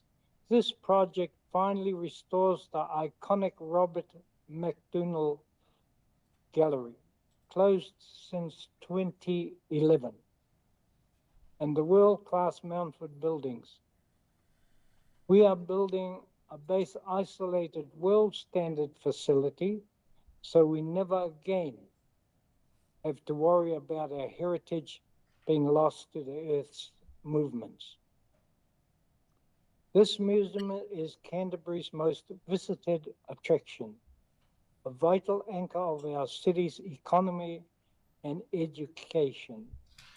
Completing this project on schedule for the mid-2029 reopening is the most cost-effective path. Pausing now would only lead to further cost escalation and the loss of momentum we have worked so hard to build.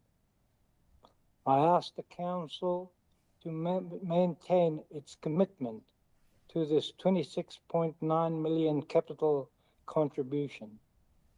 Let's give our tamariki a world-class space where they can see themselves and their future. Thank you for your time. Time to do this. Yesterday was a very good day. Today is a good day. Tomorrow is not a good day. Kia ora tata. Very, very good, Henry. Any questions, anybody? No, that was a very good presentation, and it's always good to hear from you, my friend. See you later. Oh, sorry. Sorry, Henry. Aaron. Yeah, Henry. Sam McDonald, one of our councillors, had made a suggestion that this could be funded via a loan that's paid by international visitors going to the museum. Obviously, with the taonga that would be on display, there'd be even more international visitors wanting to see it, especially that the oldest whare in the country, I believe, is going to be on display. How do you feel about that? Do you think that's a good way to solve this problem? I think it will be, we are looking at any options to fund this project, a very worthwhile project. And I think that would be one of the ways to fund it. However, time frames, we will be looking at huge time frames, and I'm not dismissing the suggestion, but I do believe we need to look at all options that are available to us. Yep, thank you, mate. That's good. That's good. Okay, that's all the questions. Thank you so much for making the effort to come and talk to us. Very much appreciated. See you later. Cheerio, mate. Sure. Thank you very much. Okay, so now we have John and David back again for Friends of Akaroa Museum.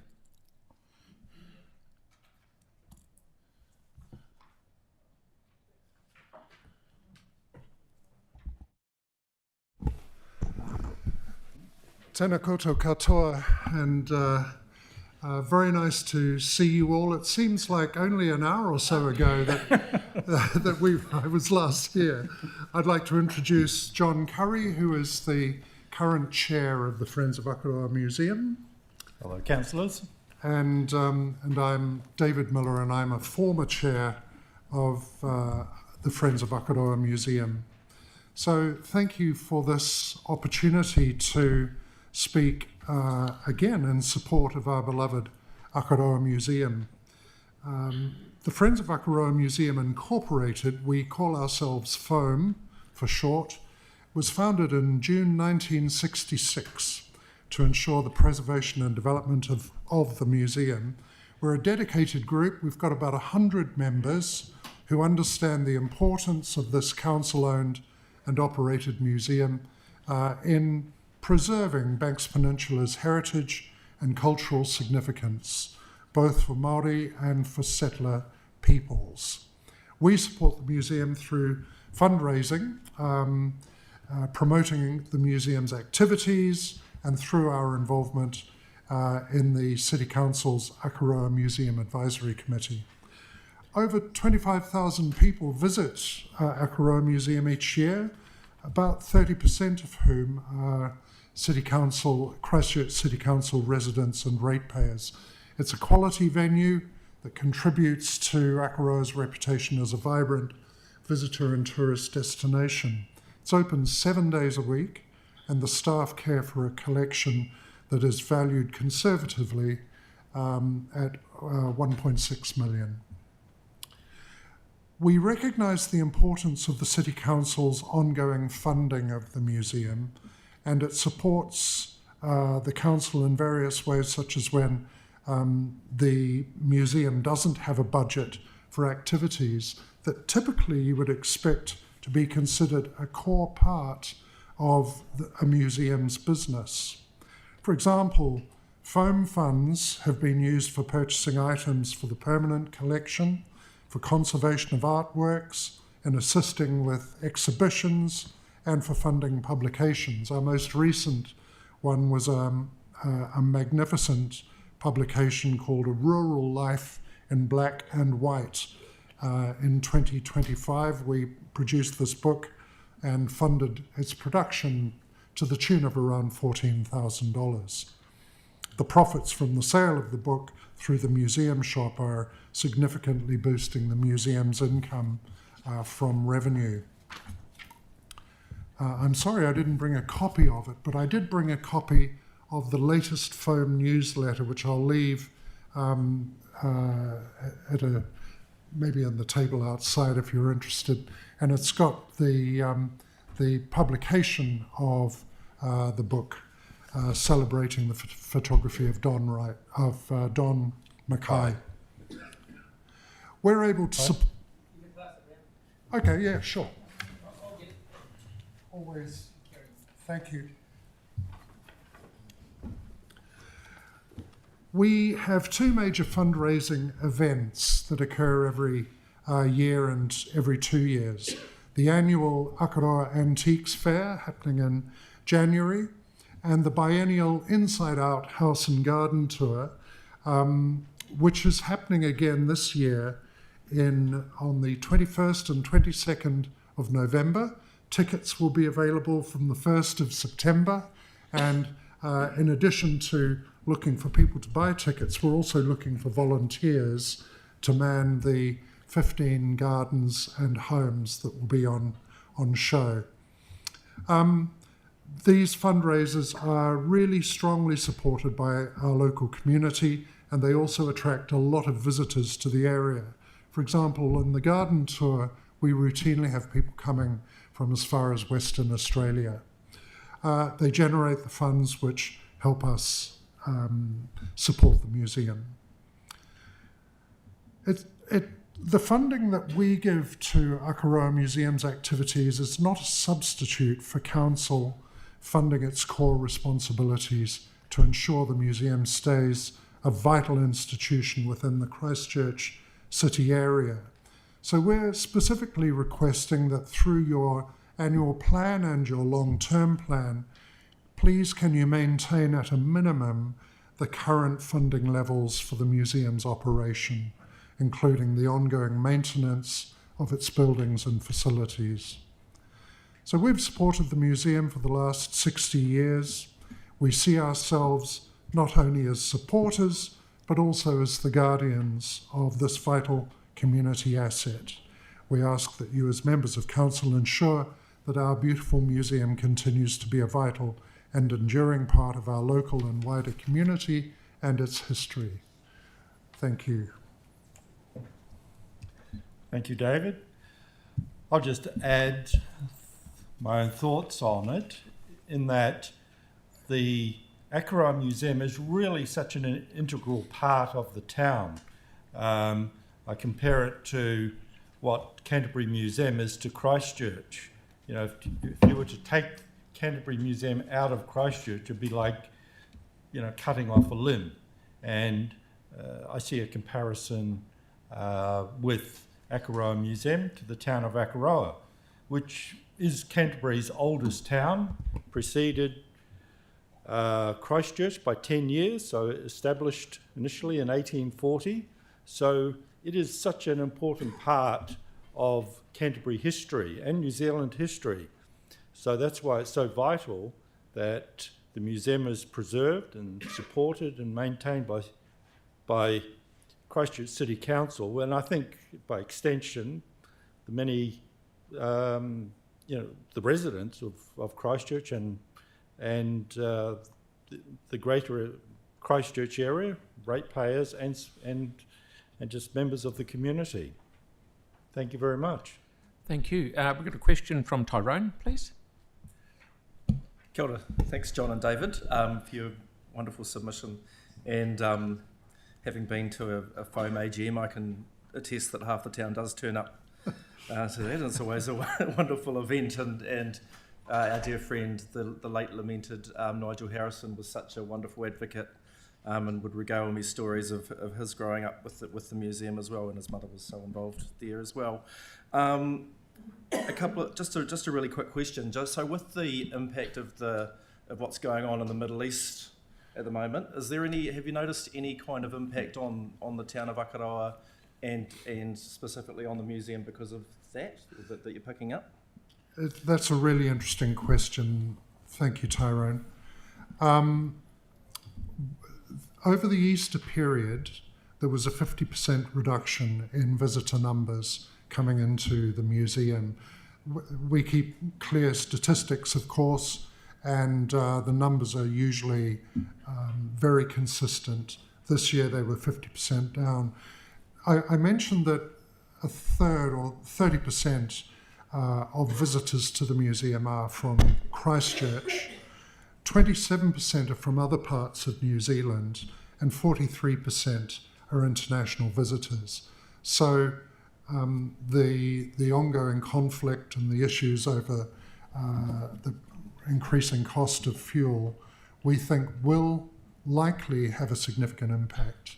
50% was just the Easter period, but there's going to be a likely significant impact on the levels of service that the museum currently has as its KPIs. So I'm sure it's the same for many similar institutions that you're responsible for, but it's worth bearing in mind that the service levels will be impacted. Okay. Thanks for that, David. And I would encourage people to buy A Rural Life in Black and White, which I have a copy, and it's met some acclaim, as I understand it, as a book. So yeah. Thank you for the free advertisement, Tyra. And thank you, gentlemen, for coming in. Very well with well. Thank you. You can buy it across the road at the art gallery. Are we likely to see you again today? Thank you so much. Thank you very much. All the best. Thank you. Bye-bye. Okay, so now we have Environment Canterbury with Dion and Yane. Please.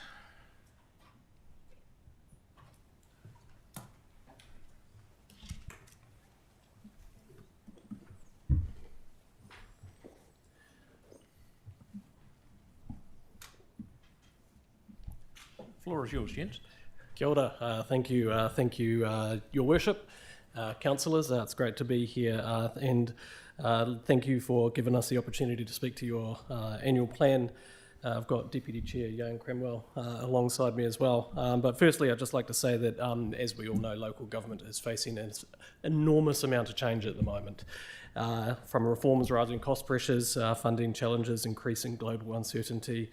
So now more than ever, we recognise that the value of the collaborative, joined-up approach to our region's councils is more important than ever. And we really do appreciate the constructive relationship that we do have between our councils, especially with the work that your staff do with our staff.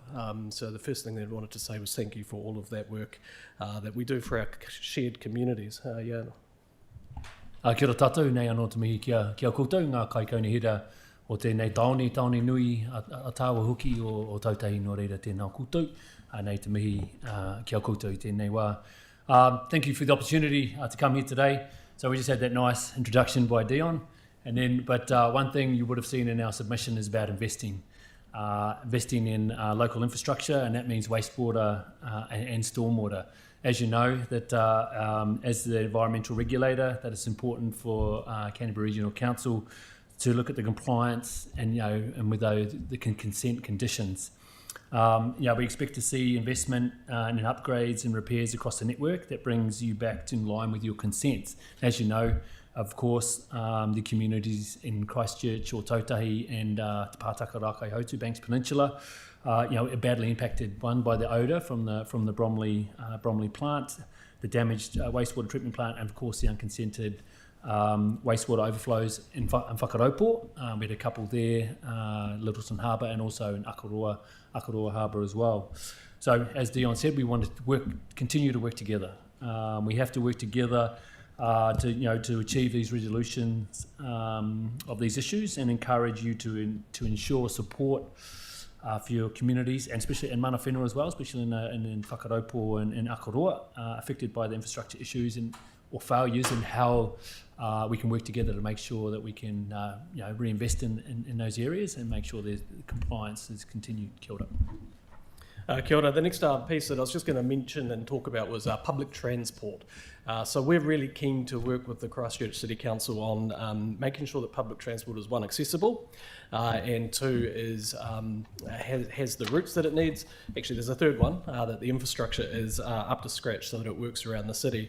And with the current fuel crisis, that we are seeing quite an uplift in public transport at the moment. The use has gone up 7% year on year.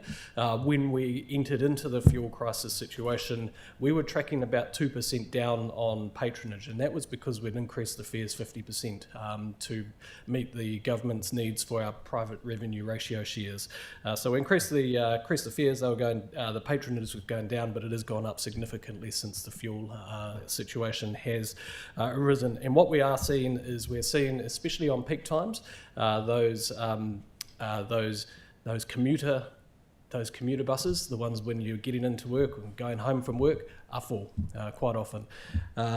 We are the public, obviously we're the public transport provider, but you guys do the infrastructure. And especially on our main routes, the 1, 5, 8, what is the other thing? 7. How did I forget about the 7? I don't know. Where is he? He's not even here.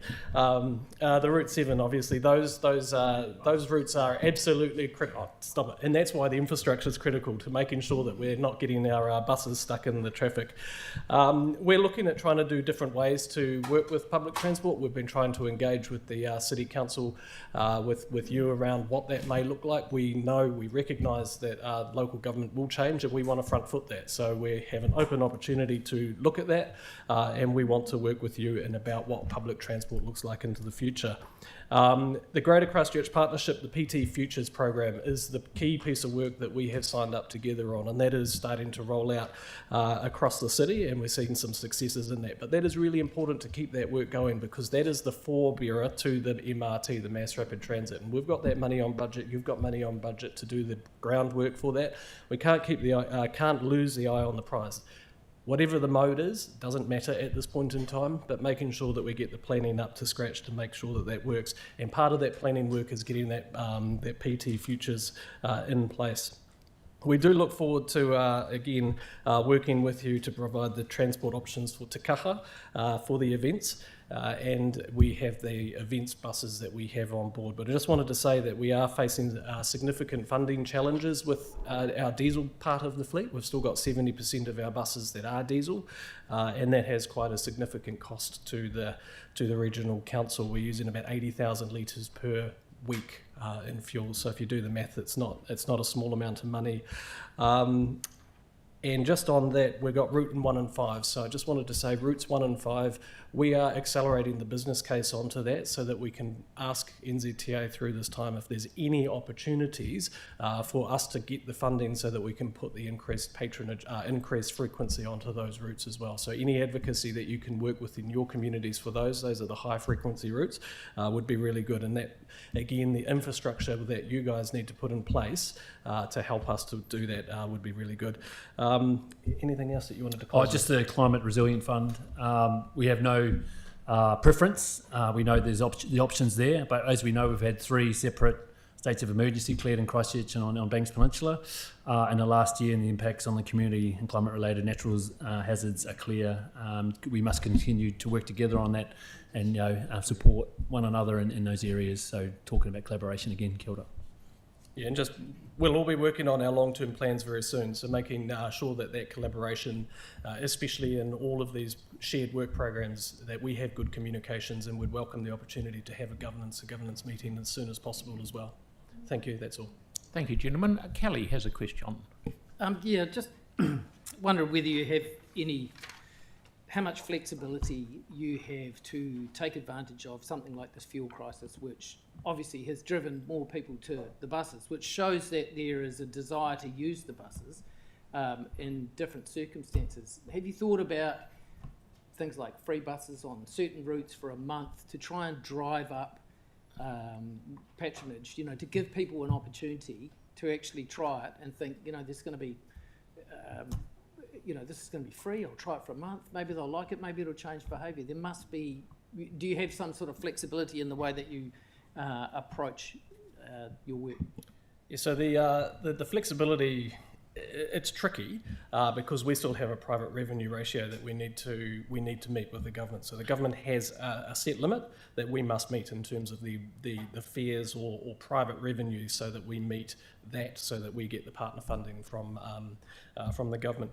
And rates is not included as partner revenue. So there's very limited flexibility. We could do it, but the thing that is happening is that the change use behaviour thing is actually already happening with the price of fuel as it is.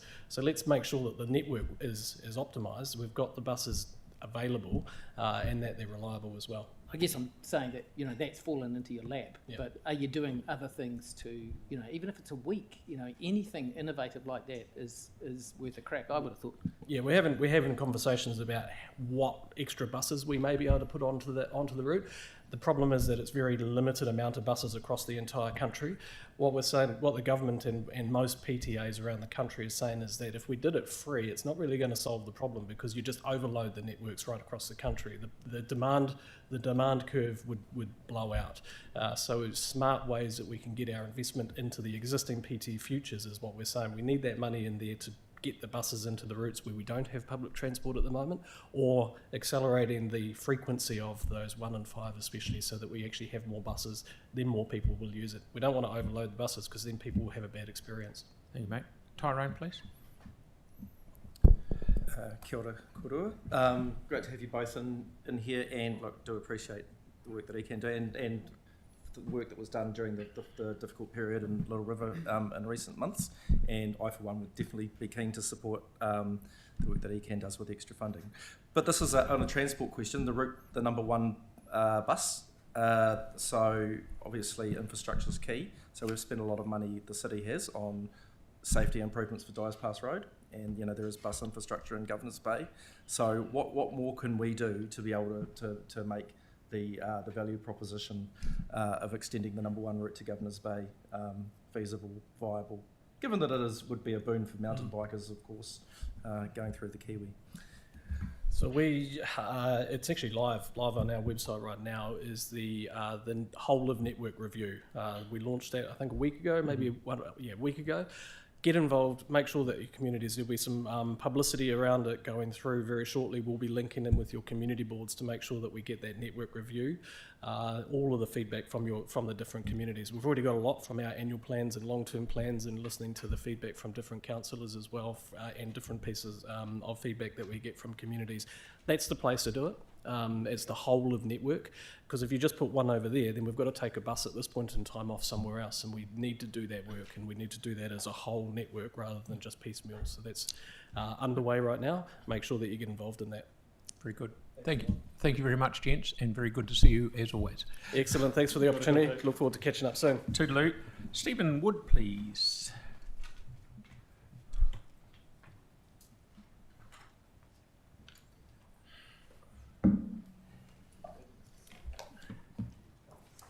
Good afternoon. Afternoon.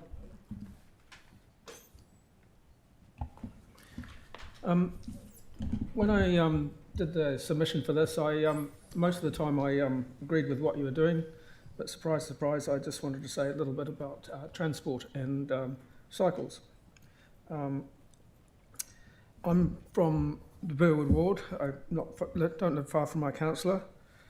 It's one of the gaps in the current cycleway network. I'm part of Spokes Canterbury and Cycling Action Network, but today I'm speaking for myself. This slide here is what I showed you at the beginning of last month about our network and how much of it is dedicated to walking and cycling, just estimates. And historically we've done a lot more for walking than cycling, because Plan A on all our roads is that we cyclists share the road. And there's a whole set of rules about how to share. And we tend to add protected or separate cycle infrastructure just when the sharing doesn't work well. Next slide, please. Can I do that?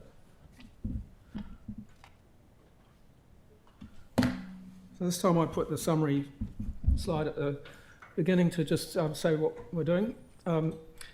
We have, for a couple of generations or more, concentrated on building roads just for car drivers and motor vehicle drivers, and we need to try and think of all of the other uses of roads as well and include those. Although the government's got some different ideas at the moment, the safe system approach is still the best way to go. A road controlling authority has got some responsibilities about doing the safest possible thing, and they should base solutions and that on evidence, what works. So focus area on intersections, places where there are accidents and crashes happening. Safe crossings, because as roads get busier, it's harder for people to cross them. And as a cyclist, I'm keen on seeing a connected cycle network, not just bits and bobs. And that's part of your plan too, and your transport plan that was released last year. And since the Spokes submission was all about quick build type cycleways, I was going to say something about those. Quick build doesn't necessarily mean it's a temporary structure or it's subpower. If you design it well, then it should be able to do that. Now, at the beginning of the year, there was a story about Christchurch being ranked the highest bicycle-friendly city in Oceania and Asia. And that was based on the Copenhagenized ranking report from the EU. And I've put a few details about that on this slide here. They're actually quite thorough in the way they research that, and they base it on several metrics, 13 in all. Some of them are grouped around what you've actually built and what's happening. So infrastructure, bike parking, traffic calming and safety. Some of it's measuring how much people are using that, what modal share you've got, whether that's growing, what proportion of women are in that cycling group. Things like cycle share schemes and cargo bikes, how much there are things. And the other part is about policy and support.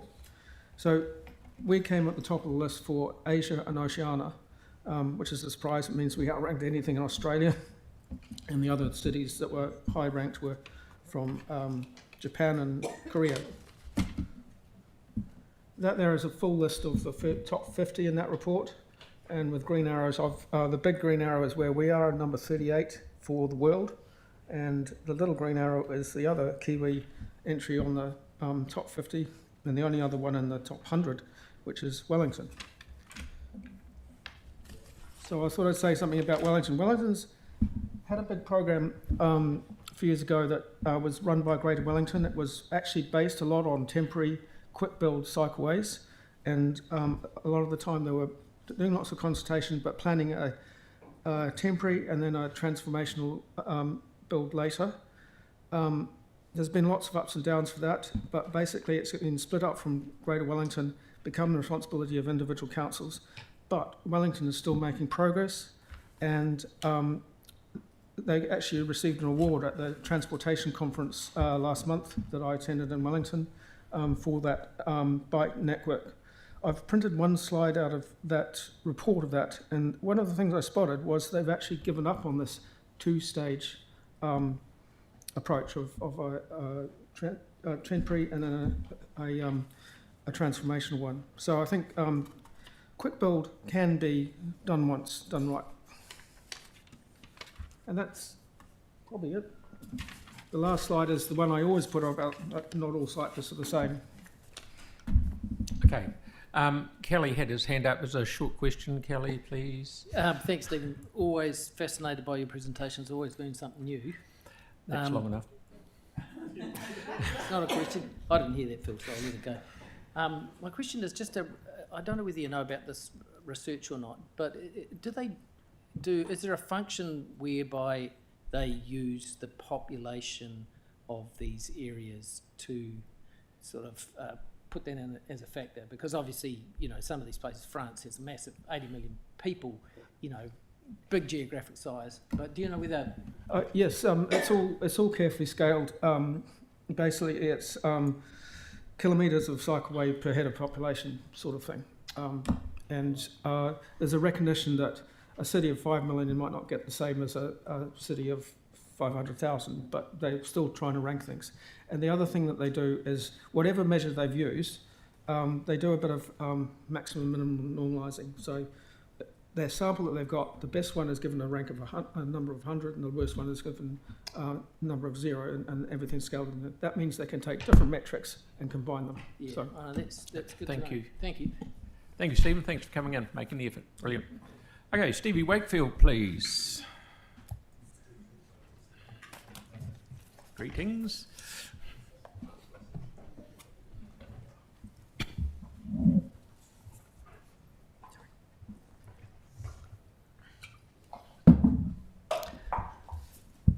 Well, afternoon, everyone.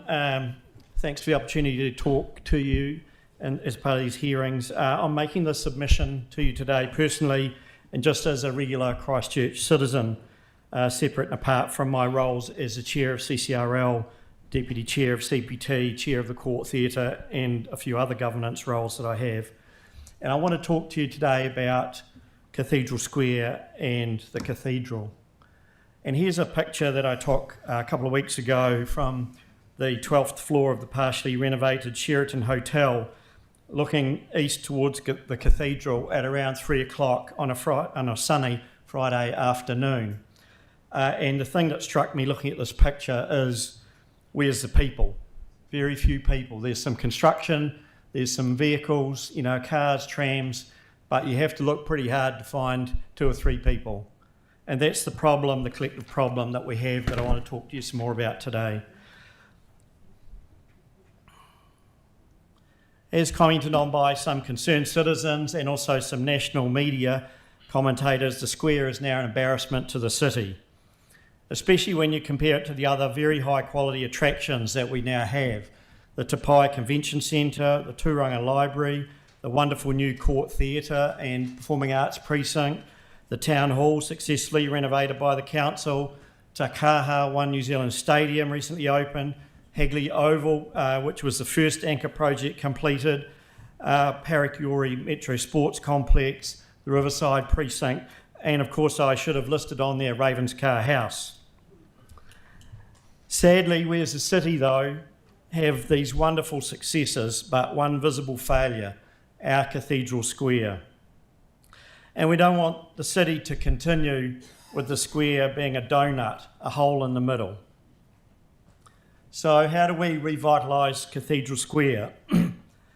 As noted by several commentators, it will require people, not paving stones. So how do we attract people to the square? My solution is these 3 things, these 3 priorities. Number 1, reopen the cathedral, and I'll talk some more about that later, but you've been hearing quite a bit about the cathedral in your hearings already. Number 2, activate other sites, e.g. the old post office, complete the hotels, add cafes, bars, food, music, pop-up markets, buskers, jazz. You're already doing some of these things, but we need to do more. You go look at cities overseas. I've lived in New Orleans. The streets are buzzing. The squares are buzzing. It's people. Music brings a lot. Number 3, I think we should invest in fountains and water features. If you look at other public squares around the world, and I've travelled a lot, the dancing waters bring visitors, families, residents, and action. And I've got a couple of examples to show you. Last year, Helen and I were in Budapest, Hungary, and unfortunately, the video of this was too big in the file that I sent, so there's a still picture. But any of you want to see the video, look at all those people around there, families with children, people in the middle of it, and engaging in it. Children, tourists, it's dynamic, it's not static. These things are very smart nowadays. Here's another example from when we were in Pécs, Hungary, and Pécs is just a small village, it's not a big city. And this was an interesting one. I was sitting in a cafe right next to it, and these are computer programmed now. So the waters dance around to different patterns, different heights, different variety, and it keeps it interesting. People engage with that. Somebody rode a bike through the middle of it while I was having my cup of coffee. And these are also smart design, low maintenance. There's no pond there that becomes a receptacle for rubbish or ducks or leaves or causes maintenance costs for the council. So there's lots of other opportunities too, and I could fill up more than my 5 minutes with these. Here's one from Bucharest, Romania.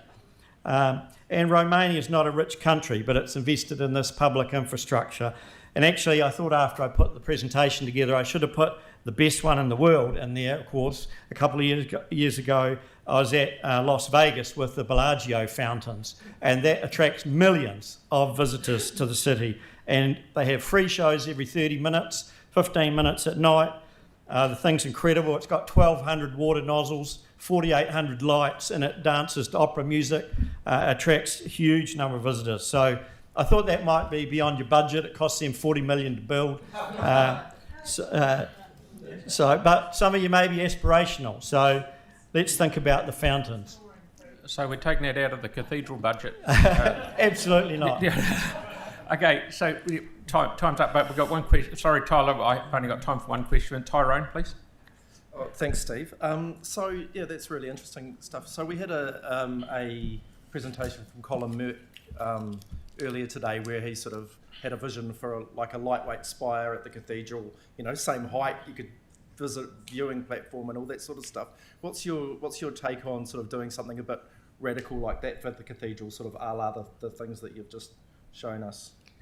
Well, we haven't looked at a water fountain coming out of the spire, but we have engaged with the People Steeple crowd, and I know they spoke earlier, and they wanted to have a lot of timber in there. It's a stone building. We looked at that option. They wanted us to pay $100,000 to get them over from overseas to, the timber is a very small percentage of the building structure. So we've considered it, and they're not very good at listening, but I don't see that as an option.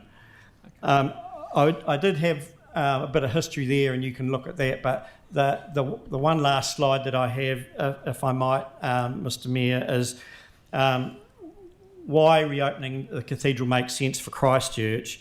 And I've covered this already, and you've heard a number of these things. One thing I wanted to give some clarity on is the reason for the $30 million ask. And the reason for that is that it creates a symmetry with central government, because initially the council levied $10 million, and with this 30, that makes a total of $40 million. Initially, the government put in 25, and with the New Zealand First Agreement, that's a further 15. So that means $40 million local government, $40 million central government out of $180 million project. And I think there's some value in that symmetry and the clarity for ratepayers and taxpayers that the heavy lifting has been equally shared. So I just wanted to share that logic with you. Thank you very much for coming in. Always a pleasure. Thank you. Okay, so now we have the Tuesday Club, the very extinguished Gary, because I knew you'd say that to me one day. It's good to see you, Gary. Thanks, Phil, and councillors. And is this the cripple seat, is it? So I'll sit here. Thank you for opportunity to make a submission. Just to remind you that we've got 1,400 people on our email list, and when we had two great presentations from Steve and Pauline a couple of weeks ago. 600 people watched the email, the photograph of the filming of it. So it's a really good way of communicating. And so today my offer is really, and I've changed my presentation to reflect a different approach to it. First of all, I wouldn't give the museum another dollar. I'd loan it to them, and I would say you charge overseas visitors just as we all pay right around the world to go into a museum. They should be doing that. If it's true that they spent $23 million on consultants, I might even dry up my supporting a loan. Anyway, after my friend Steve talking about the cathedral, I'll say nothing, because you'd just straight away call me a Holy Roman, and I'm against the Anglicans. So I want to talk with the external advisory group. We did 3 times. We did a review of the council finances, and some of you participated in that. And one of the things that we found each time was the capital planning. The capital team have a great big fat budget that you should have a very hard look at, because can you build it would be the first question. And I'd just, maybe I'm an accountant, but I would just go chop and say, right, there's your budget, because I actually think there'll be too much there. One of the things that I've been thinking about recently is there's a lot of crisis emergencies. We're having 100-year crisis every couple of months these days. And I'd like to know, as my presentation's more about your long-term plan next year, what's your preparation for a crisis emergency in Christchurch? We've had them, we've all lived through them with the earthquakes, but where is that plan? Where is that in your finances? Another issue that I work with personally is in affordable housing for the poor. And you've got a lot of land that, instead of selling that land, you could actually put it into council owning it forever and being able to build on that land long term for affordable housing. And there's a lot of land in the red zone that could be built on. But what I want to talk to you really about is, at one stage in my life I chaired the Metro Mayors, and in Auckland, Tauranga and Hamilton they started talking about the Golden Triangle.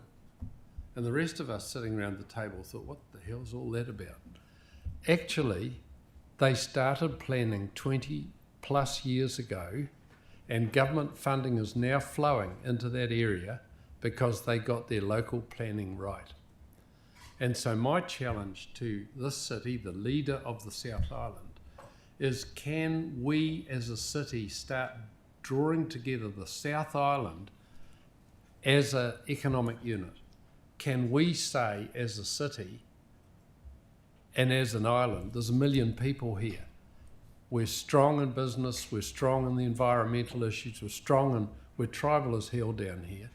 And we should start doing what they did in Auckland and Tauranga and Hamilton 20 years ago, and we've got to catch up. So when you do your annual plan, I'd like you to think about the tools in your toolkit. So I want to talk systemically.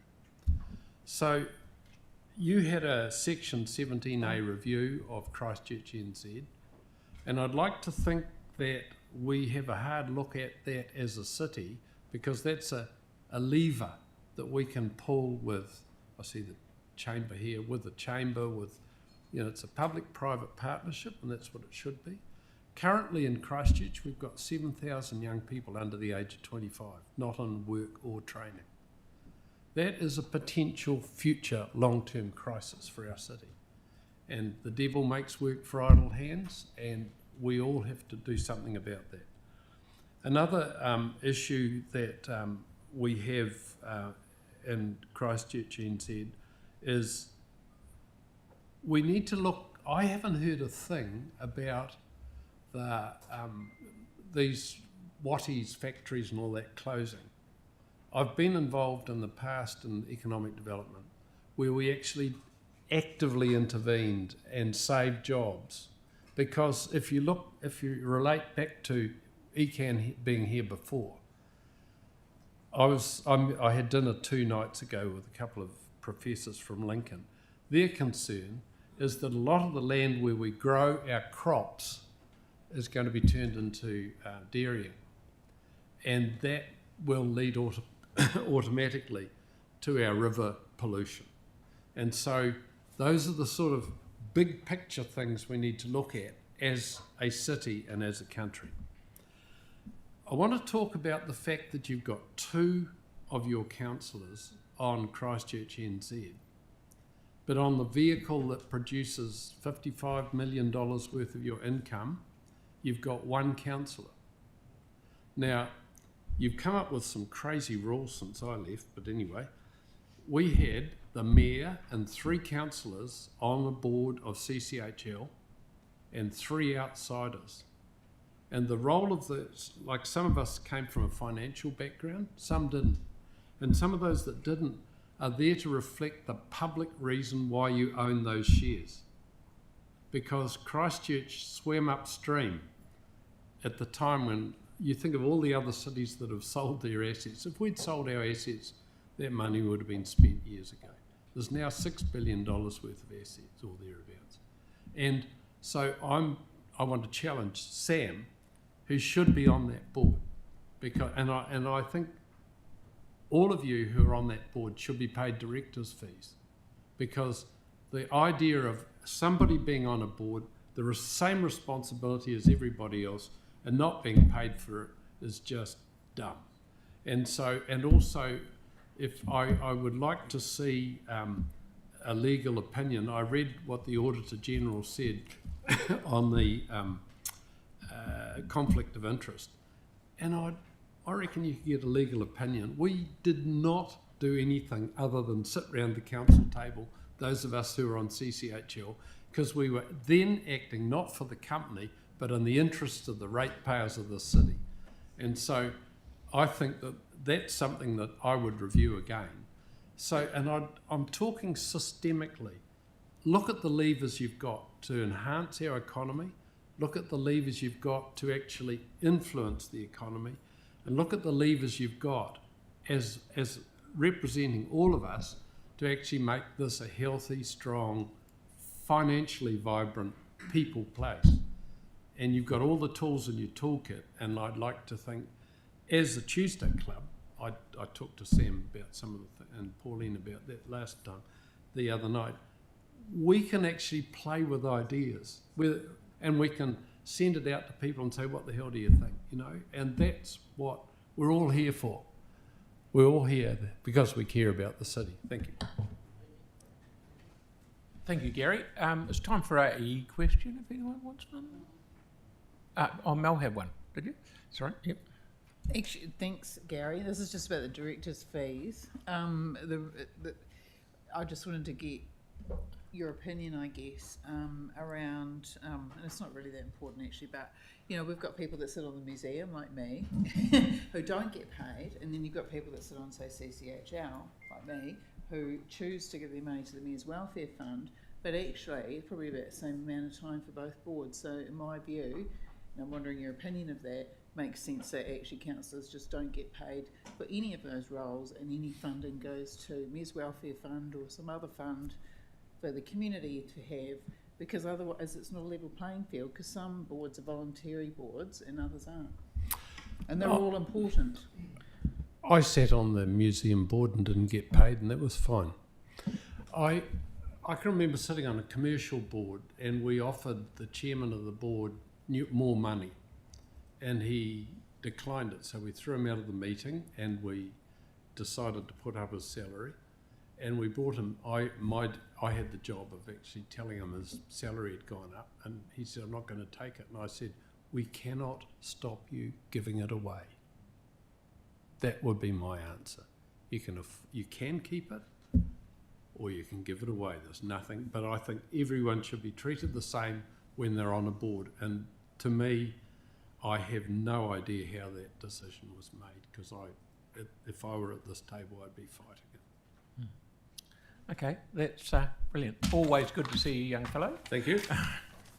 Oh, and I must acknowledge Mary Richardson before I go, how Mary has stabilised the council in a way that's fantastic. Absolutely. And the external advisory group hasn't been needed, and I'm delighted not to be on it. Thank you. Thank you, mate. Okay. Here's Avon Heathcote Estuary Trust. Kit, good to see you. Good to see you too. Kia ora koutou. Thanks very much, councillors, for hearing our submission, and I'd like to thank staff and Mary as well for all of her work over the years. Very, very well done. We have made a submission based on a number of issues, but I'd just like to thank the council for all of your work in partnership with the Estuary Trust. We're really grateful for the ongoing relationship which we've had with many of you around our board meetings. I can see Kelly today and Yanni at the moment, and Phil, who's been very supportive of coming to our meetings and keeping us abreast of things. Thanks very much. And we will be hopefully getting together for the re-signing of the 10-year MOU with Environment Canterbury shortly. We're sort of tying things up in the background. And I'd also like to mention the park rangers that just work with us in a tremendous way for the restoration projects that we do around the estuary, especially with our flagship Charlesworth Reserve work. And we still, we'll continue to campaign for a dedicated estuary park ranger as time goes on. But we're here today because we're really keen on trying to capture tons of rubbish that come down the Opawaho Heathcote River every month and used to be captured by the boom. And the boom was damaged beyond repair, I believe, and we haven't been able to get it fixed. So we are campaigning for you guys to help out with either a new boom or a fixing one. Kelly, do you have something to add there? No, he just wants to ask a question when you're finished. Oh, Carry cool. on. And so that's I think that might have even been 3 to 5 tons of rubbish a month that stopped coming into the estuary, which is, if you imagine that, it's heaps over a year. It's been out of operation for 2 years now, so there's quite a lot of junk coming down. We're also keen on looking at the wonderful flood protection basins that you guys have funded and engineered for the city's protection. However, you may or may not be aware that that then means that the release of the water after the event happens for days at a time, and the sedimentation is ironically much more damaging than the precarious flood itself. So we're advocating for some thinking and ongoing measurements for trying to capture the sediment as it leaves those basins, some engineering solution that we could try and get the sedimentation massively reduced so that the fish and organisms can survive, because if it's 5 days, they often won't survive in that period. And a last sort of thing from the Estuary Trust is the Bexley landfill reclamation, remediation. So the Bexley landfill is on the edge of the estuary in the northern sort of portion of it. It's an old tip that was closed in 1985, and you've done some great work to measure the problems there, the poisons, the leachates that leach under the ground, and that is proposed to be put on hold for budgetary purposes, and we would advocate for that not to be taken off the books for this year, if possible. And then I want to wrap up things rapidly because I know we're running a bit behind time, and we can make some up, hopefully. The 3 points that Council specifically asked about: the Climate Resilience Fund, keep it in the budget. We can't flinch. We need to. These are small investments that have huge ramifications downstream. So if we don't fund them for a year or two, the ramifications later are much worse. And that goes for the other things as well. But like the Environmental Partnerships Fund. So when we say contestable, when we look at contestable community grants, we get grant funding from you guys and others, and it's immensely fantastic because we have so many volunteers that the bang for the buck is amplified, between 10 and 100 times with the amount of volunteer hours that we can generate. So just bear in mind that saving a little bit in the budget means we lose a lot of human power if we can't fund it. But on that, I'd like to thank you again for your time and your good work. Thank you, Kit. Before Kelly has something to say, I thought we'd done everything on the edge of the old landfill from the South Brighton Bridge round to where the outfall from the ponds goes. I thought we'd done that. Is there another bit that I don't know about? No, this is the remediation. I think it's digging down and capping the Bexley landfill budget, and it is on budget, but I think the current annual plan delays it. Mm-hmm. So, that's cool. I'll have a look at it. Yeah, that'll be great. Cal? Yeah, my question just relates to the boom, really. I mean, 2 years seems completely ridiculous. Do we own it? And if we do, we'll have to find. Why is it not I didn't even repaired? know we had one, but if it's pulling that sort of tons of rubbish out per week or month or whatever, per month, even if it's 1 tonne, it's 1 tonne that doesn't go into the. We don't own it. I've got an email which I can forward around. I've been working with staff to try and get a response. Thank you, Jan. Yeah. Well, it's only been 2 years. Okay. So, and Aaron? Yeah, just quickly, because Bromley always gets the blame, but I've noticed in the last year or two that the estuary, especially at the end of Linwood Ave, low tide, no tide, really stinks. Yep. And it used to only be the sea cabbage down by the causeway. What's going on? It's eutrophication, I've been told by our academics on the board. It's more sea lettuce because of the nitrogen and phosphate levels. So it's overgrowing and overdying. Can we do something about it? In the past, we have sort of done, Council has done some quite invasive sort of getting tractors onto the estuary beds and dragging it all up. But the best method in the medium to long term is to reduce the nitrates that are feeding into that over-nutriented estuary. So you've got to stop the inputs. There's not much dairy in the city feeding the estuary. It goes underground. It's all the aquifers. They end up rising in the rivers, and with the catchment for the rivers and the estuary is completely Canterbury Plains wide. Okay. Thank you once again for coming in. Always very interesting. Thank you. Thanks, team. Neville, please get a button. Hello, my name's Neville Queen. I Anglican parishioner of about 35 years, and just about every week for those 35 years. And I just want to come and speak to you in regard to the cathedral in the square, essentially. So let me just check my notes. Having been an Anglican, I've also been a warden on a number of occasions to 2 different bishops, and I've been on the synod, I think now 3 times. So I sort of have an inside feeling and working for how the Anglican Church works, and I have a great deal of frustration over the cathedral.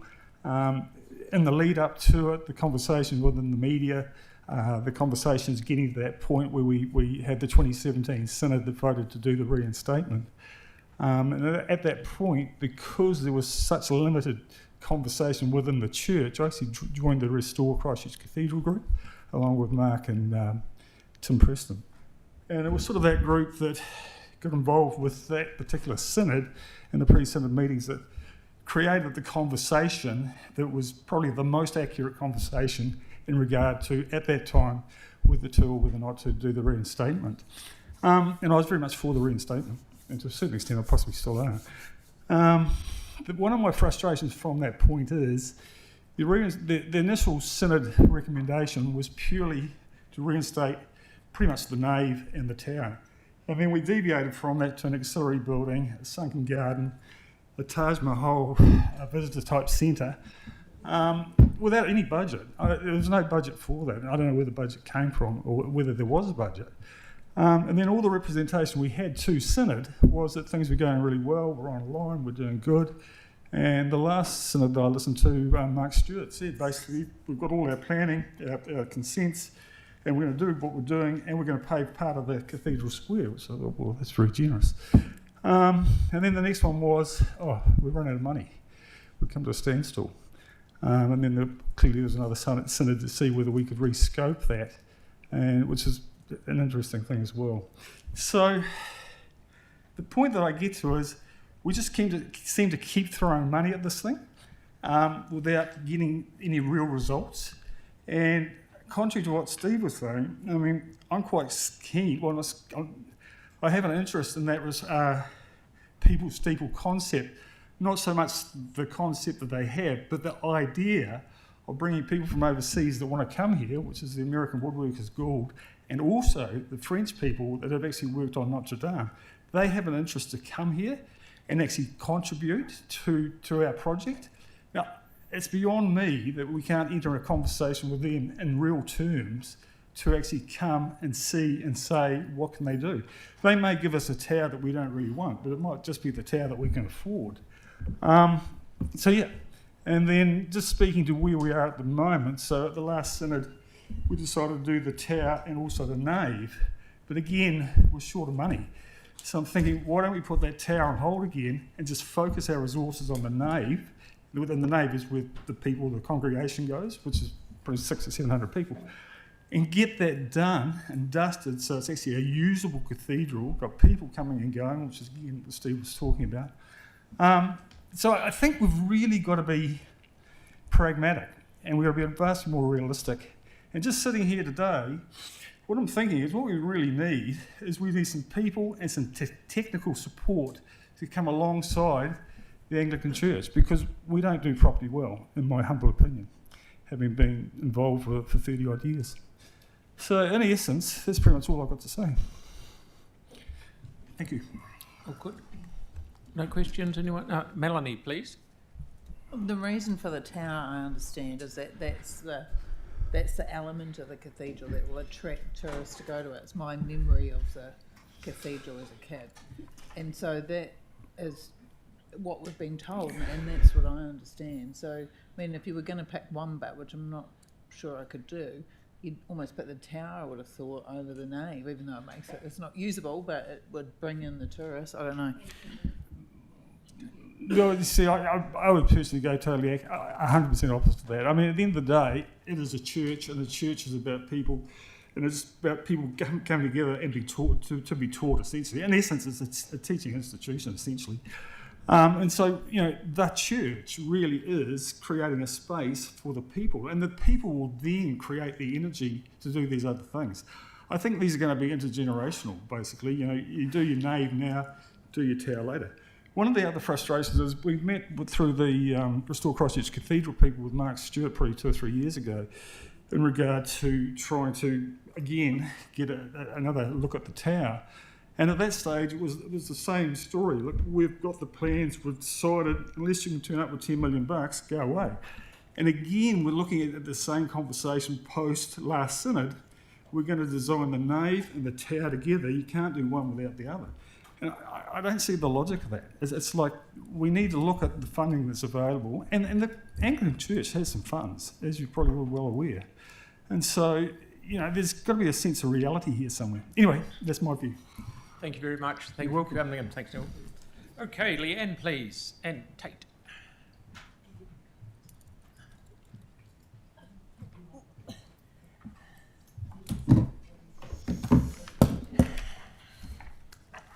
Good afternoon, everyone.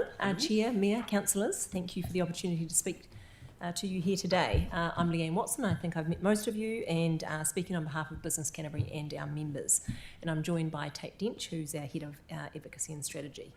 Hopefully you all know, but Business Canterbury is a not-for-profit membership-based organisation. We've been around since 1859, and we represent more than 2,800 members and businesses across our business community, making up all sectors, all sizes and all stages of business. That does make us the second largest Chamber of Commerce in New Zealand, but the largest business support organisation in the South Island.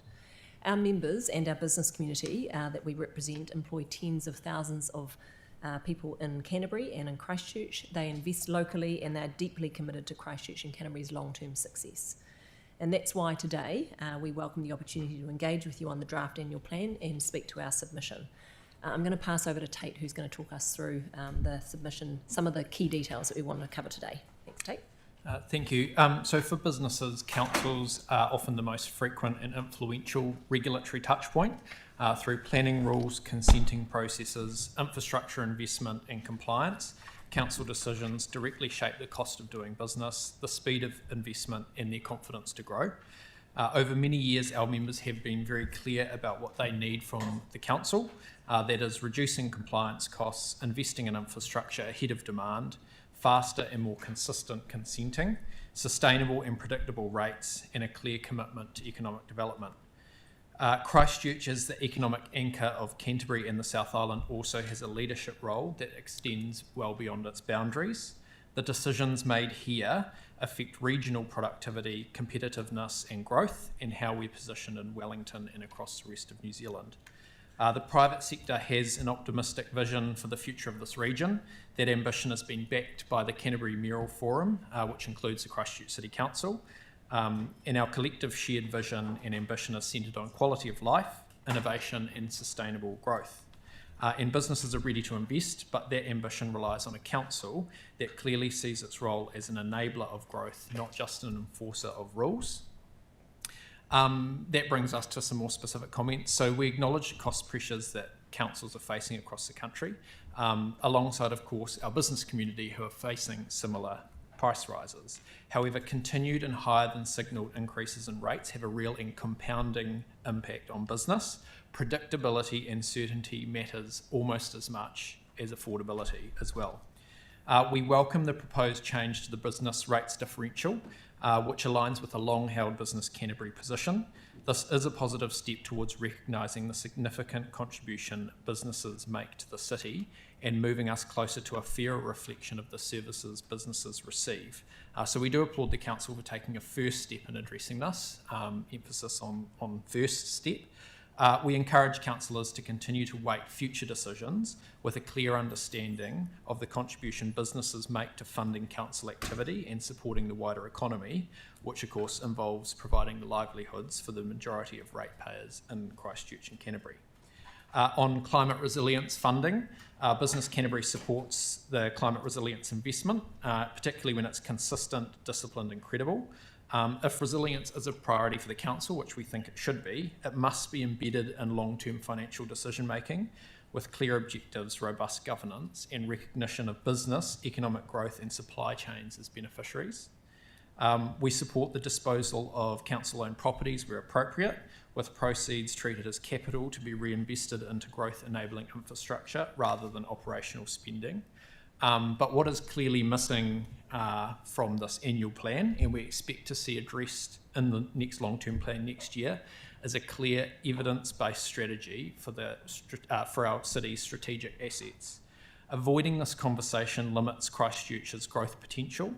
Without commercial discipline and transparency around return on capital in particular, and the requirement for significant additional capital to expand our growth-enabling assets ahead of demand, Christchurch risks constraining its long-term competitiveness and attractiveness to investors, business and central government alike.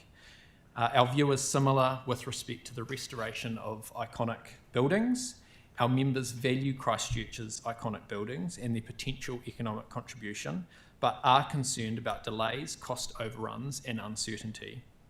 These issues impose real costs on ratepayers and erode confidence in the council's ability to fund, manage and oversee the delivery of complex capital projects. We are asking for certainty, a clear, fully costed and credible plan to complete these projects so we're not having the same conversation again in 2 or 3 years' time. Back to you, Leanne. So in closing, thanks Tate, businesses want to see a council that provides certainty, speed, discipline and a clear commitment to enabling purposeful business and economic growth. We look forward to continuing our constructive relationship and engagement with councillors and the council staff, and I do want to acknowledge Mary and her role that we've played with her over her period as CEO, and to make sure that as the council's next long-term plan next year, that we continue to work together to ensure Christchurch remains a great place to invest in, to employ people in and to build a great future. We are really optimistic about the future of Christchurch and the role that they play both here in Canterbury and also in the South Island. And I just want to mention Gary Moore's idea about the coming together for the South Island. That's what Canterbury Ambition is all about. So I'll update Gary on the work that we're doing, because we also believe that that's a key part of making sure we're well represented in Wellington. Thank you. Happy to take some questions. Thank you, Leanne. Thank you both. Sam. Yeah, hey, thanks for coming in, team. It's always good to read your submission.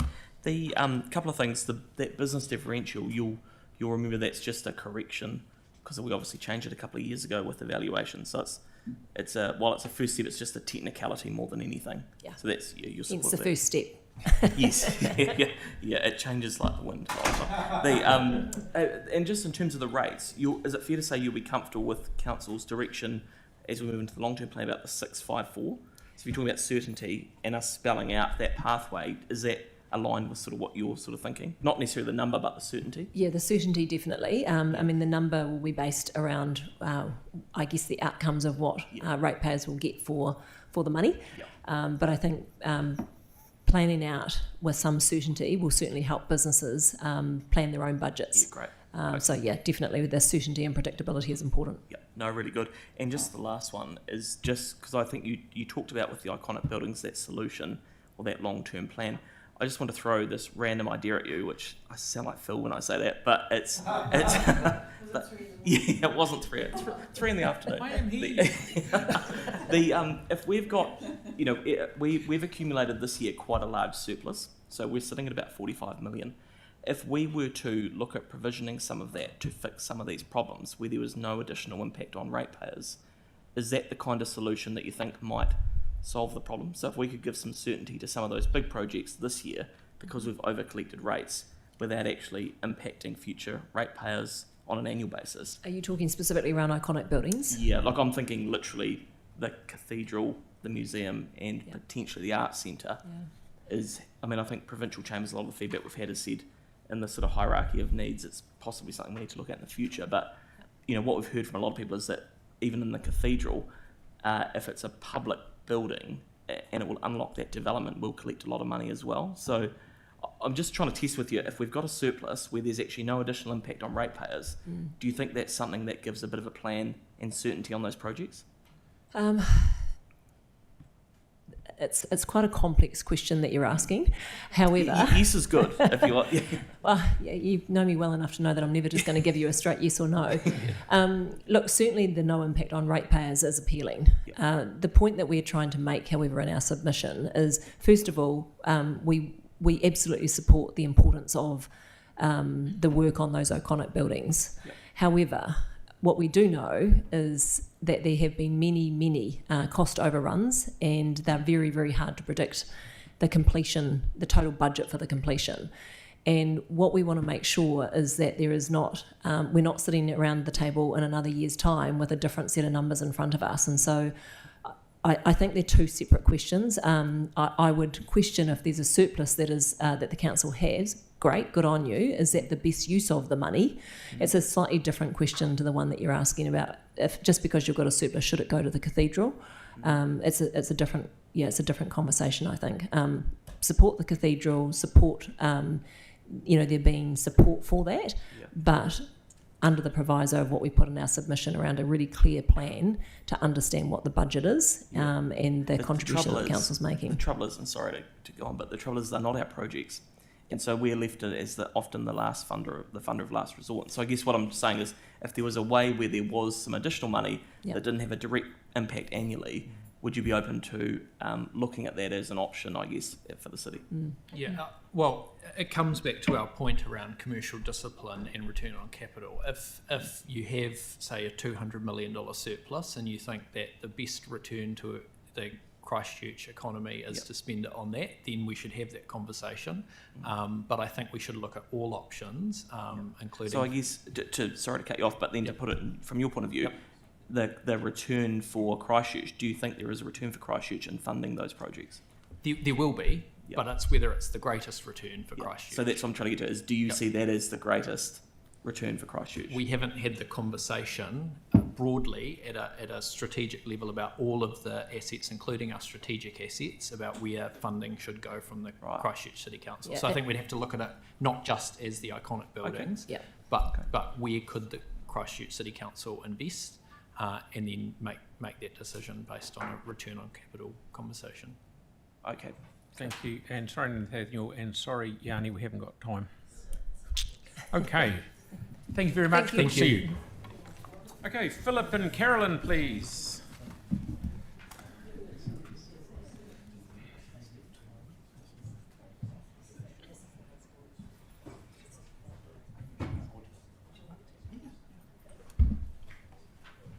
Afternoon. G'day, mate.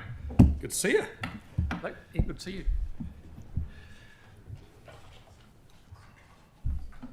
Fire away, mate. Thank you very much. Well, firstly, thank you very much for the opportunity. Good to see a few familiar faces that I see quite regularly. So greetings. Well, firstly, thank you for the opportunity. I'm Philip Roth. I'm a director with BDO Christchurch, here in Christchurch. And I felt very strongly, and when I did a short form submission, primarily in support of Christchurch Cathedral, but also, if you do have the notes, I did also mention that I've done some work with the Christchurch Arts Centre as well, which I know a number of you are aware of. Full disclosure, I have done business and support and mahi and facilitation for both entities, so I just want to be very clear, and I put that in my submission, just for the avoidance of doubt or any perceived conflict. But certainly I'm in my capacity as an individual here, but very supportive of our previous speakers as well. I just want to acknowledge Caroline Grant, who's here right beside me, for fastidious work and passion with an iconic piece of architecture and building, as you know, in our city, which is a big part of the conversation I appreciate. Also, Stephen Wakefield, who I see is here as well, chair of the group, and just appreciate his support as well.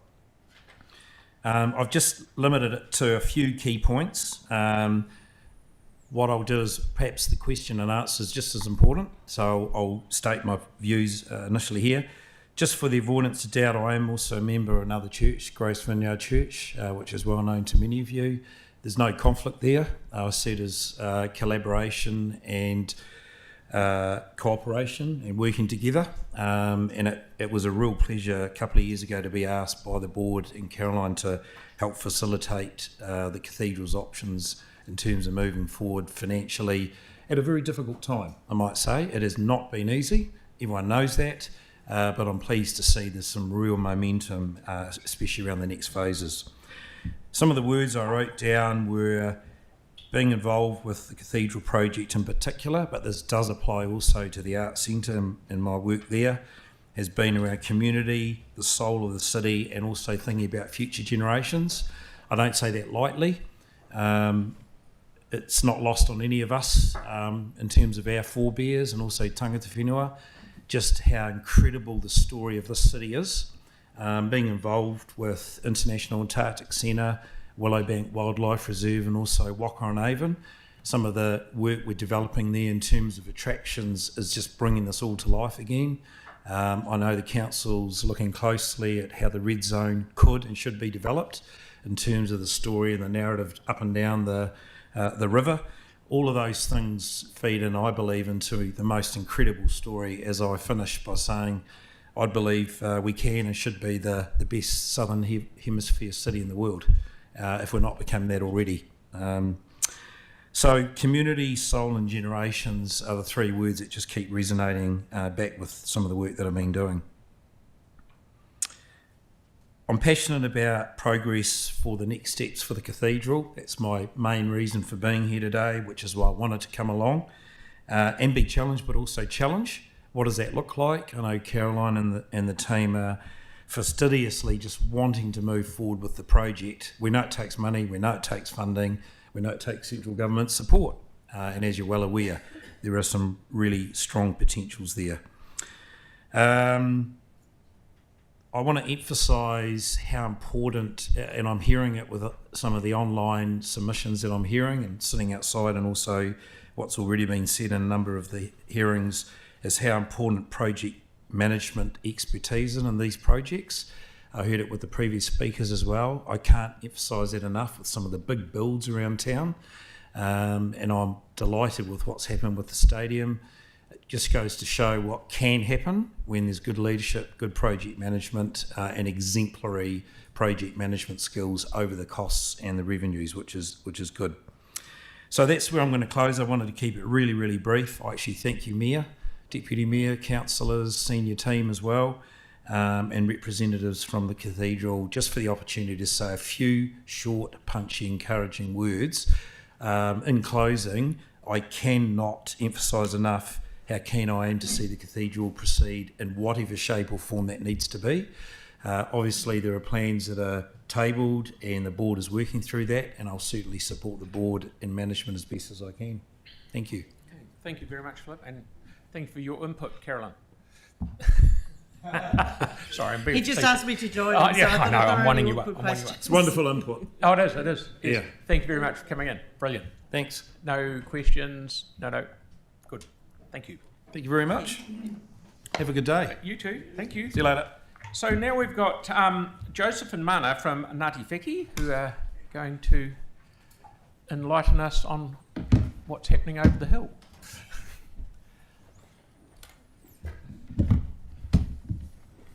Good afternoon.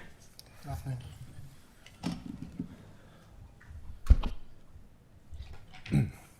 Ko te pō tamati, pō kai whenua te maunga, ko amaru te awa, ko whakaraupo te moana, ko Ngāti Wheki tā pū, ko te rangi whakapota te tangata, a tihei wā maurora.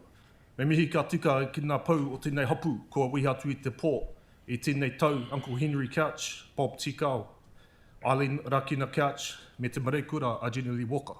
Haere atu rā.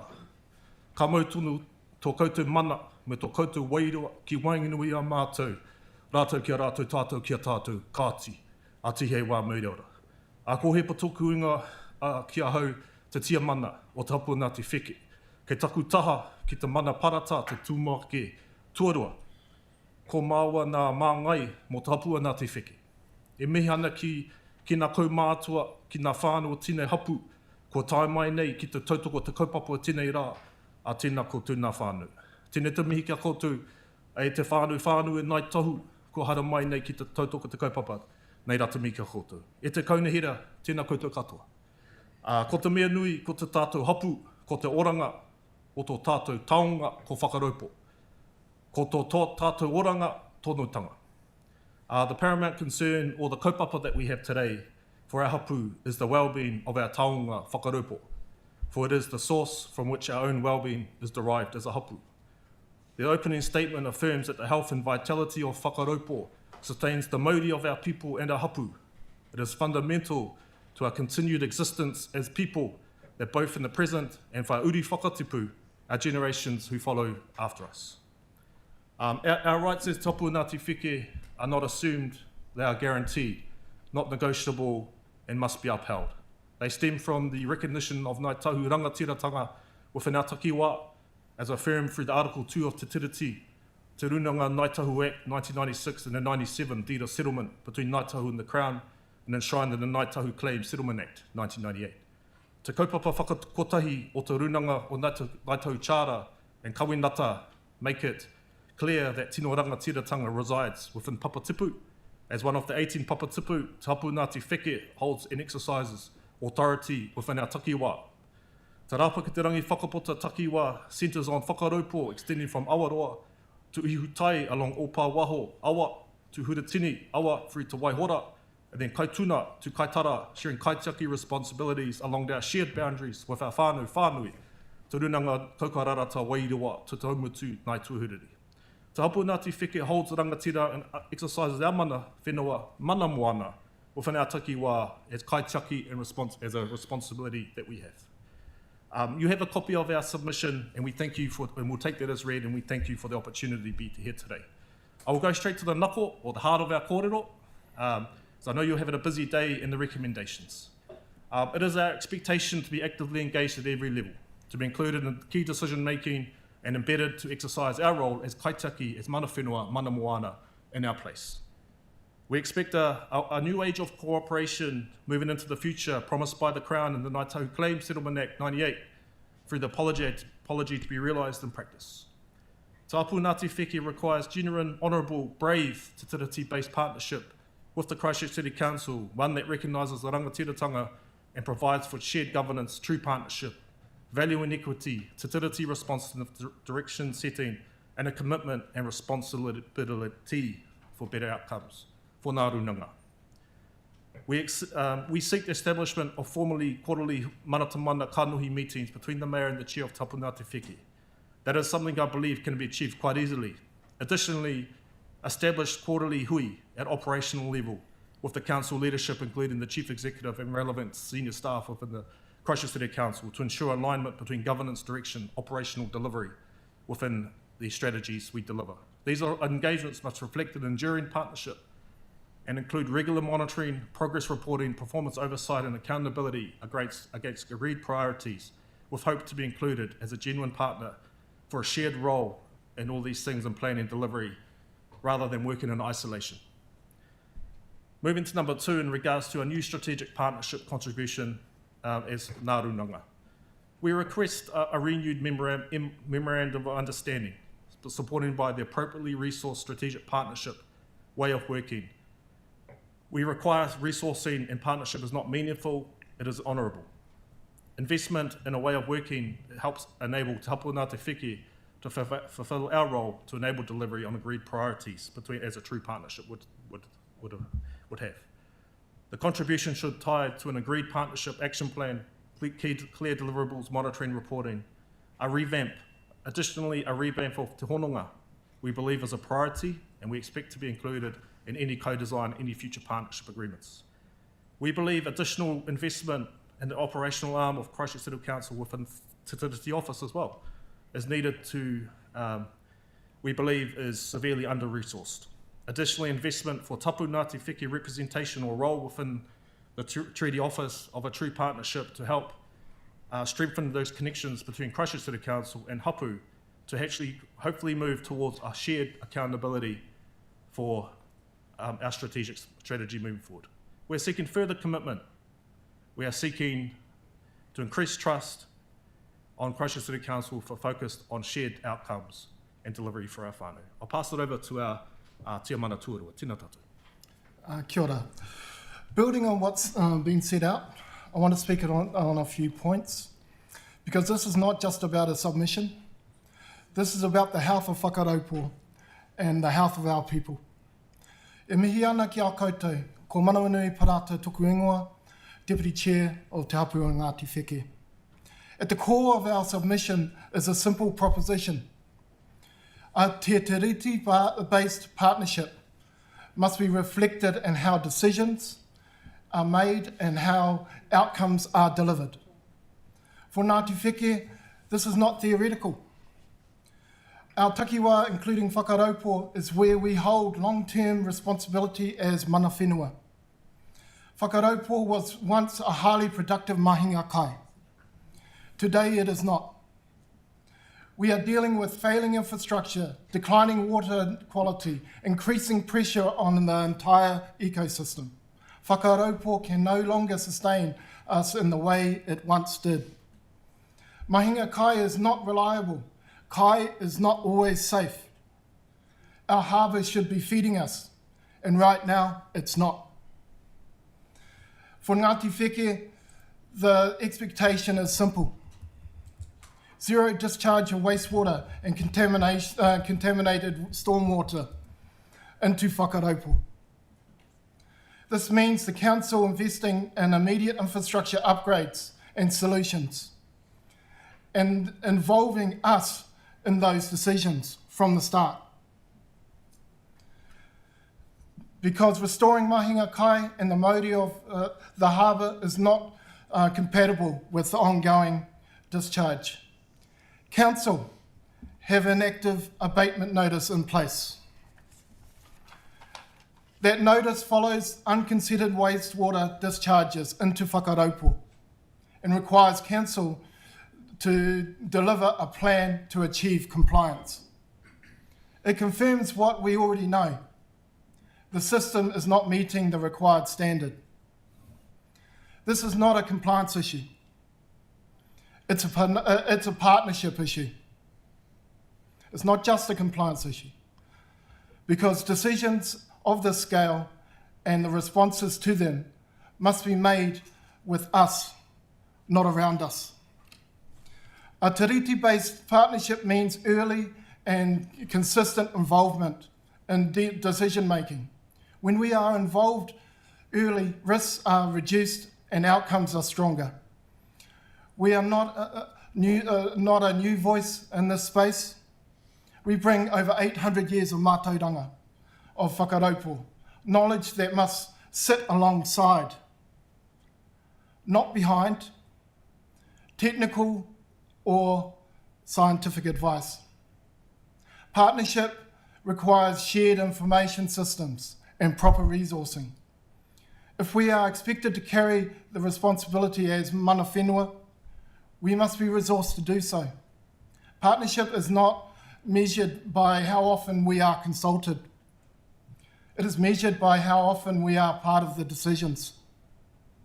In practice, that means involvement in the water services strategy, involvement in the infrastructure decisions in the harbour settlements, participation in the spatial planning process that shapes our rohi. This is critical to securing long-term opportunities, positive environmental outcomes for the hapu, especially as severe weather becomes more frequent. Representation on governance and CCO appointment panels, participation in procurement policies reviews, and ensuring waihi tapu cultural significant sites are recognised and protected. These are practical ways partnership is given effect. Nō reira, we are ready to partner. We bring capability, commitment, and long-term view. We are ready to work with you to make this partnership real. Nō reira. In conclusion, our priority as a hapu is the well-being of our taonga, whakaraupo, for it is the source from which all of our well-being is derived from. Whakaraupo sustains the mauri of our people and our hapu. It is fundamental to our continued existence, both in the present and our uri whakatupu, that generations who will follow. We are willing to work in active partnership and meet at the border. We are willing to meet through work in ways of shared values to achieve outcomes, to create a better future for all of our whānau and our community. Shared performance, oversight, monitoring, joint responsibility for improving our collective outcomes. We are hapu, we are here forever. We will monitor everything and we will hold you accountable for your behaviours and actions. But as a hapu, we are here, we are willing to work, we are willing to find ways to create a better future for our whānau and our community. Nō reira, tēnā koe, tēnā koutou, a tēnā tātou katoa. Kia ora. Thank you very much, gentlemen. Sorry, Yanu, I haven't got time for a question unless it's extremely quick. Short, I mean. Just very quickly, and thank you for the presentation. I'm just, as I've heard you speak and talk, I'm just wondering if you think there's a case that we need to review the iwi management plan, refresh it. It was done in 2013. And I'm wondering why the things that we say in there don't seem to be fulfilling or meeting the expectations perhaps that people have, and then looking forward as to how can we learn and do better. Yes, that's what I outlined, a refresh. We have new concerns now. I think a review is always a good process to put in place to actually understand where we sit. And I think I would even question, is it built for purpose right now? Is it built for our current demands and needs at the current time? And I'll leave that up to you guys to sort that out. But we want to be included as part of any co-design, so that make sure our voices are heard clearly. As I mentioned before, we want honourable governance at every level, that our voices are here. But what I will do share is that we are here to also help at the same time. We're looking at shared values, shared understanding, and a commitment. But also I also challenge the council to be bold and courageous as well, because we're into transformational thinking. We're not into the status quo doing the same things, because we know what our past tells us, that nothing actually changes. So that's kind of my tunnel to use. But we are here, we're willing, and we're also there to support at the same time. Kia ora.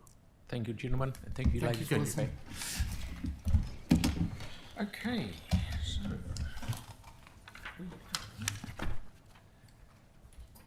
Derek, please. Okay. From Inner City West Neighbourhood Association. Not having a buffer, whatever that is. No, they didn't turn up.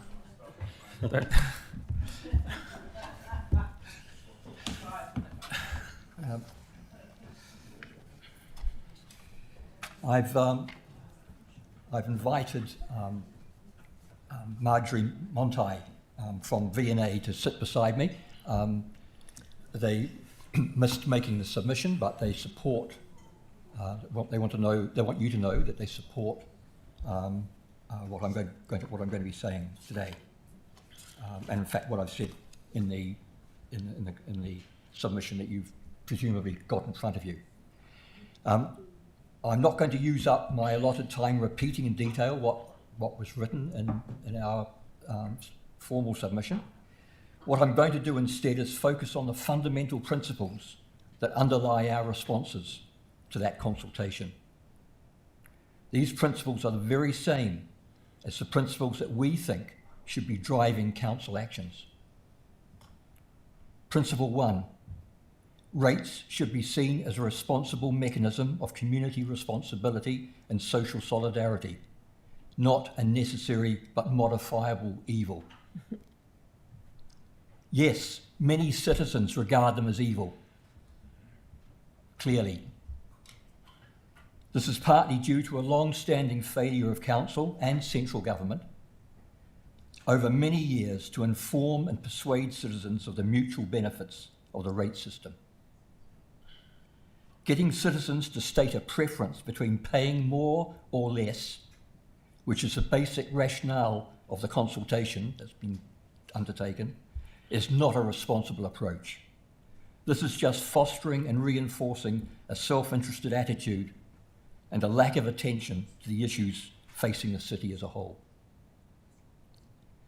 A decent consultation document would lay out a more explicit rationale for specific goals of revenue and expenditure. The second principle is closely related to the first one. Council should be pushing for more control over how the city is run. This means pushing back against central government interference, such as legislating what local body rates should be.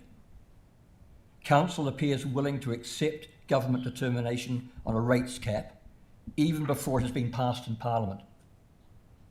And when opposition parties have signalled that they do not support it, why not consult citizens on whether they would support council resisting central government over trying to over-dominate local affairs?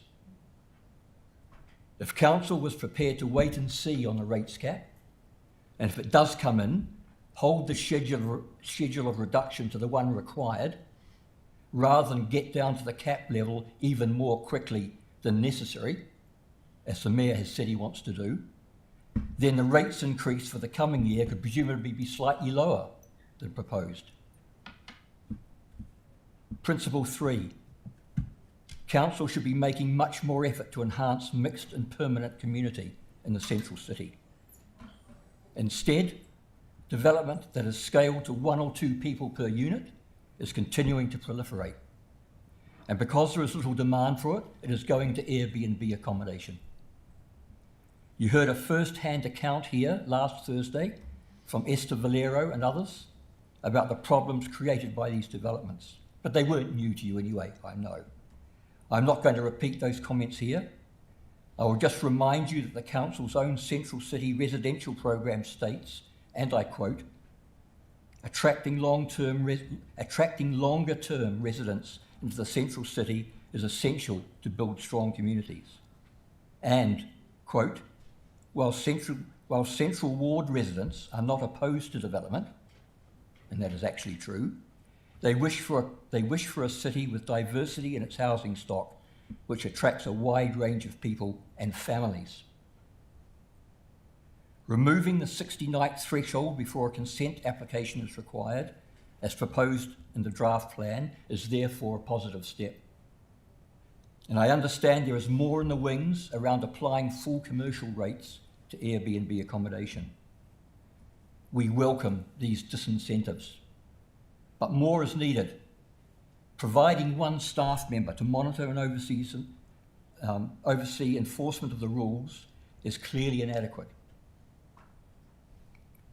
More than that, and here I return to our second principle about council control, council should be actively investigating existing and new mechanisms for controlling the type of new residential housing in any particular area. If necessary, change the rules to stop the one size fits all, that is the one small size fits all, that is currently happening. Principle 4, Council cannot afford to compromise with the unpredictable reality of climate change. We're now facing really challenging times around climate change. This is contributing to unpredictability around increases in immigration, and therefore these numbers might not be adequately reflected in long-term plans. It has been suggested that the proportion of new immigrants from overseas who are actually the ones who are actually here, who are actually climate refugees, is far higher than commonly thought, and it is forecast to increase dramatically in coming years. I refer you to this book, Nomad Century. Has anyone read it? Okay. This should be compulsory reading at every level of government. In fact, the book probably underestimates the extent of immigration to the city, because it doesn't anticipate the fact that much of New Zealand itself is becoming badly affected by climate events. This will surely increase the number of internal climate refugees from the north of the North Island coming to this region having been relatively lightly affected so far. There's no room for complacency. Canterbury will not be exempt from the effects of global warming. No effort should be spared in building the Climate Resilience Fund. In fact, we recommend that the fund be built more quickly. This could be one use for the revenue raised from selling off unneeded council properties. But actually, we just heard about perhaps a more important need being the infrastructure involving the Canterbury, the Christchurch, Lyttelton Harbour. As we state in our written submission, this revenue should be tied to long-term benefit for the city, not to fund a one-off reduction in rates. I'll just make one concluding note. You might think we are a naive and idealistic bunch who are only interested in loading more expenditure on ratepayers. On the contrary, I can tell you that right now ICON is working with the Parks Department to take on voluntary care of some areas of garden in our locality. This will help save the council from spending more on employing paid park staff currently numbering only 6 persons in the central city. Kia ora koutou. Thank you very much. Have we got any, Kelly? Thank you, Derek. Really interesting. I noted in the submission you say you're comfortable with the rates increases of 7.96. Yeah. Is that like across the board in your organisation? It's just that I find when I talk to people in my ward, they're very unhappy about that sort of figure. I mean, Well, we communicate widely. I can't promise it goes for everybody who lives there. And a lot of people who live there are actually renters. Yeah. Actually, and interestingly enough, that's another issue. That's another question. Yeah. We have an active committee that meets regularly, and they've all backed this. And I regularly put forward ideas in our newsletter and so on. I've had nobody come back on me about it. Well, it's good to know, and thanks for the work you do in your local neighbourhood. I always think it's wonderful when people actually take responsibility to assist the council and things like that, so good on you. Thank you, Kelly. Well said. Thank you very much for coming in. Okay. Very much appreciated. Thank you. Sam, please.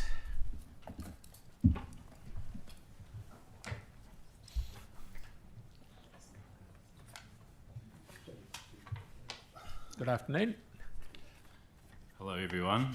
Firstly, I just want to say thank you very much for your time. I really appreciate it. My name's Sam Carroll. I'm a resident or new resident of Monks Bay, just on the way to Sumner there. I moved in November last year. This is very much out of my comfort zone. First sort of experience for me, but I thought it was definitely worthwhile having a discussion with you. So we are located on the main road and Wakatu Ave intersection. So basically right opposite the estuary, a couple of bends before you hit Sumner. So our house is located right on the T intersection of that main road. So since November, there's been 3 quite significant crashes on main road. One of which a car went straight through our fence. This was in November. Shortly after that, about 2 a.m, another car went through our neighbour's fence. This would have been about a month later, so perhaps December last year. And then there was Electric Ave weekend from memory that another crash occurred on the other side of our street, Wakatu Ave. So 3 pretty significant crashes in a short amount of time. So for me, that was just the start of a worrying trend, basically, that something's going wrong there. The residents I've spoken to are all quite concerned as well, particularly the ones on the main road. They were adamant that this had only started happening since a particular traffic island had been installed in the middle of the road, which is essentially, I mean, we're only new residents, but looking at it, it's really made that bend quite sharp. And although that is a troublesome traffic island in its own right, because it has sharpened it up so much, I think the fundamental issue here is speed. And we are hearing, I mean, we hear tyres screeching often. People are hitting that bend at ridiculous speeds. It is a 40k zone, so that's the right idea, and 40k's, if people were travelling that, would certainly help the issue, but people just aren't doing it, and it's often at night as well. I guess the concern for me as a resident and as a father, my baby daughter's, she's going to be growing up playing on that side of the house, so if that car was to go through like it did in November, that's exactly where she'd be a lot of the time. So I think speed is the fundamental issue, and we just, it's not just us as a resident of this house. The second crash went straight through a bus stop, and I've got photos to that effect. So it's a real risk to pedestrians as well. So there's a whole lot of people, I guess, at risk here. So we've noticed a whole bunch of near misses as well. So it's the tyres screeching at night, it's the oil tankers, really moving through there, particularly when they can't go through the Littleton Tunnel, they'll come this way. So there's just, I think it's it's an a when not if situation, or when the next one's going to happen. And I think, we're quite lucky that no one's been hurt or even killed at this point. So I guess I'm here just to make sure that you guys are aware of this, and hoping that we can have some sort of measures put in place sooner rather than later to ensure that any catastrophes could be avoided. Thank you. See, it wasn't that hard, was it? Hey, come on. No, you might see me again. Yeah, too right. Thanks very much. Have I got the impression that maybe, I'm not saying it is, that the central island has moved the traffic over a bit and is causing a bit of grief? Is that the general consensus? Well, yeah, many of the residents have an issue with this island for different reasons. My main issue with it is obviously we don't want cars coming through our fence. Really? But a lot of the other residents in Wakatu, their main issue, they're not on the main road, they're further down, so that's not a big issue for them. But their main issue is it's right on the T. It's placed right on the T. I'm looking at it right now on my phone. Yeah. So if you want to turn into Wakatu, you actually have to go around that traffic island to get into, and then traffic's backing up right behind you. It's a bloody busy road. So cars are either up your ass, slamming on the brakes, telling you to, keep moving, which is ridiculous because it's the only way into your street, or they're having to turn into move into the cycle lane to get around you. So there's issues across the board with this setup. I have issues. Both of those issues relate to us as a family, but yeah, it's been troublesome. I think the traffic island, by the way, is a great idea. I just don't know if it's placed in the right spot because it does help you get across, particularly with the dog and your children and whatnot. So, well, first stop, I'd say go and see the community board for a starter and start the process there. But we can maybe get someone to go and have a look. So thanks. Yeah. This is probably one of those ones. It's not really. It's really good you've come in, Sam, to talk through it. And I'm just wondering, Nathaniel, it's obviously your patch as well, eh? Yeah, because it's not. It's good to flag it. It's a great annual. It's good to use the process to do it. But we shouldn't have to wait for an annual plan decision to try and fix something. If literally cars are going through fences over something we've installed, then I wonder if we just need. Yeah. So basically, we chat to Nathaniel's the. We'll go and design it on Thursday. Okay. Yeah. Right. Brilliant. I'll bring my digger key. Yeah. Yeah. Okay. Thank you very much for making time to come in. No worries. Thanks, Hope guys. to see you Appreciate again in it. the future. No. Cheers. Thank you much. Cheers. Okay, and lastly but not least is Brent. Sure about the not least. So you've had a busy weekend last weekend? Very. Yeah. Good to see you. A bit successful as well. Yeah, good. Good. Mr Mayor, members of the council, thank you very much. I am wishing to talk on the funding for our historic buildings. I have a particular interest in two of those. Firstly, the cathedral, where both my brother and I were a chorister. My mother and my brother got married there, and my daughter was christened there, and my mother's funeral was there. So it's very much our church. I'm not looking at it just from a church's point of view as a resident, but it's quite a lot of significance to us. And my other main building of interest is, of course, the Canterbury Museum, where we as a family funded about a $25,000 court case to the High Court back in 2006, I think it was, to stop dead the previous iteration of alteration which was going to be proposed at the time and designed by Ian Athfield, and was going to be paid for with, I think, a $16 million grant from the government. The design was rubbish, and fortunately I found a clause in the Museum Act that actually they couldn't do what they wanted to do anyway. And so the High Court found in our favour, which meant that the Environment Court had to find in the favour of the opponents to the project, which was largely led by Peter Bevan. I was therefore, I felt a wee while later that it was a Prussic victory because the museum was still stuffed. I'd been all over the roofs with Anthony Wright and throughout the whole building with Trevor Watt, the architect at the time, and the building was in serious need of some work. And I had killed the project, but there was no replacement. And I was seriously worried that I had won a victory but lost the war at the end. I was delighted a couple of 3 years ago to be invited to the museum to meet the board, and went along with some trepidation to be welcomed with open arms and thanked very much for killing the previous project, because the one that they had now was going to work, and had they gone ahead with the previous iteration, it probably would have come down in the earthquakes anyway. So I was shown by Trevor Watt the new plan, and I could not believe how much they had listened to what we had said and about what their main exhibit was, and that's the buildings. Head and shoulder, their number one exhibit are the original Mountford buildings, and the new plan fully enhances that and emphasises the buildings, and is actually an incredible piece of work. Yes, the costs are blown out of all control, but to me, it is the project that needs the most funding. But however, I believe also that it can be done in such a way that encourages the museum to charge for entry for non-New Zealand residents. Most museums overseas do so, and the simple fee of $10 per, and 65% of the attendees prior to the earthquakes, I think prior to COVID actually, were foreign visitors and not New Zealanders. It is a most important building in terms of the heritage and the collection it has, of which it serves only a fraction.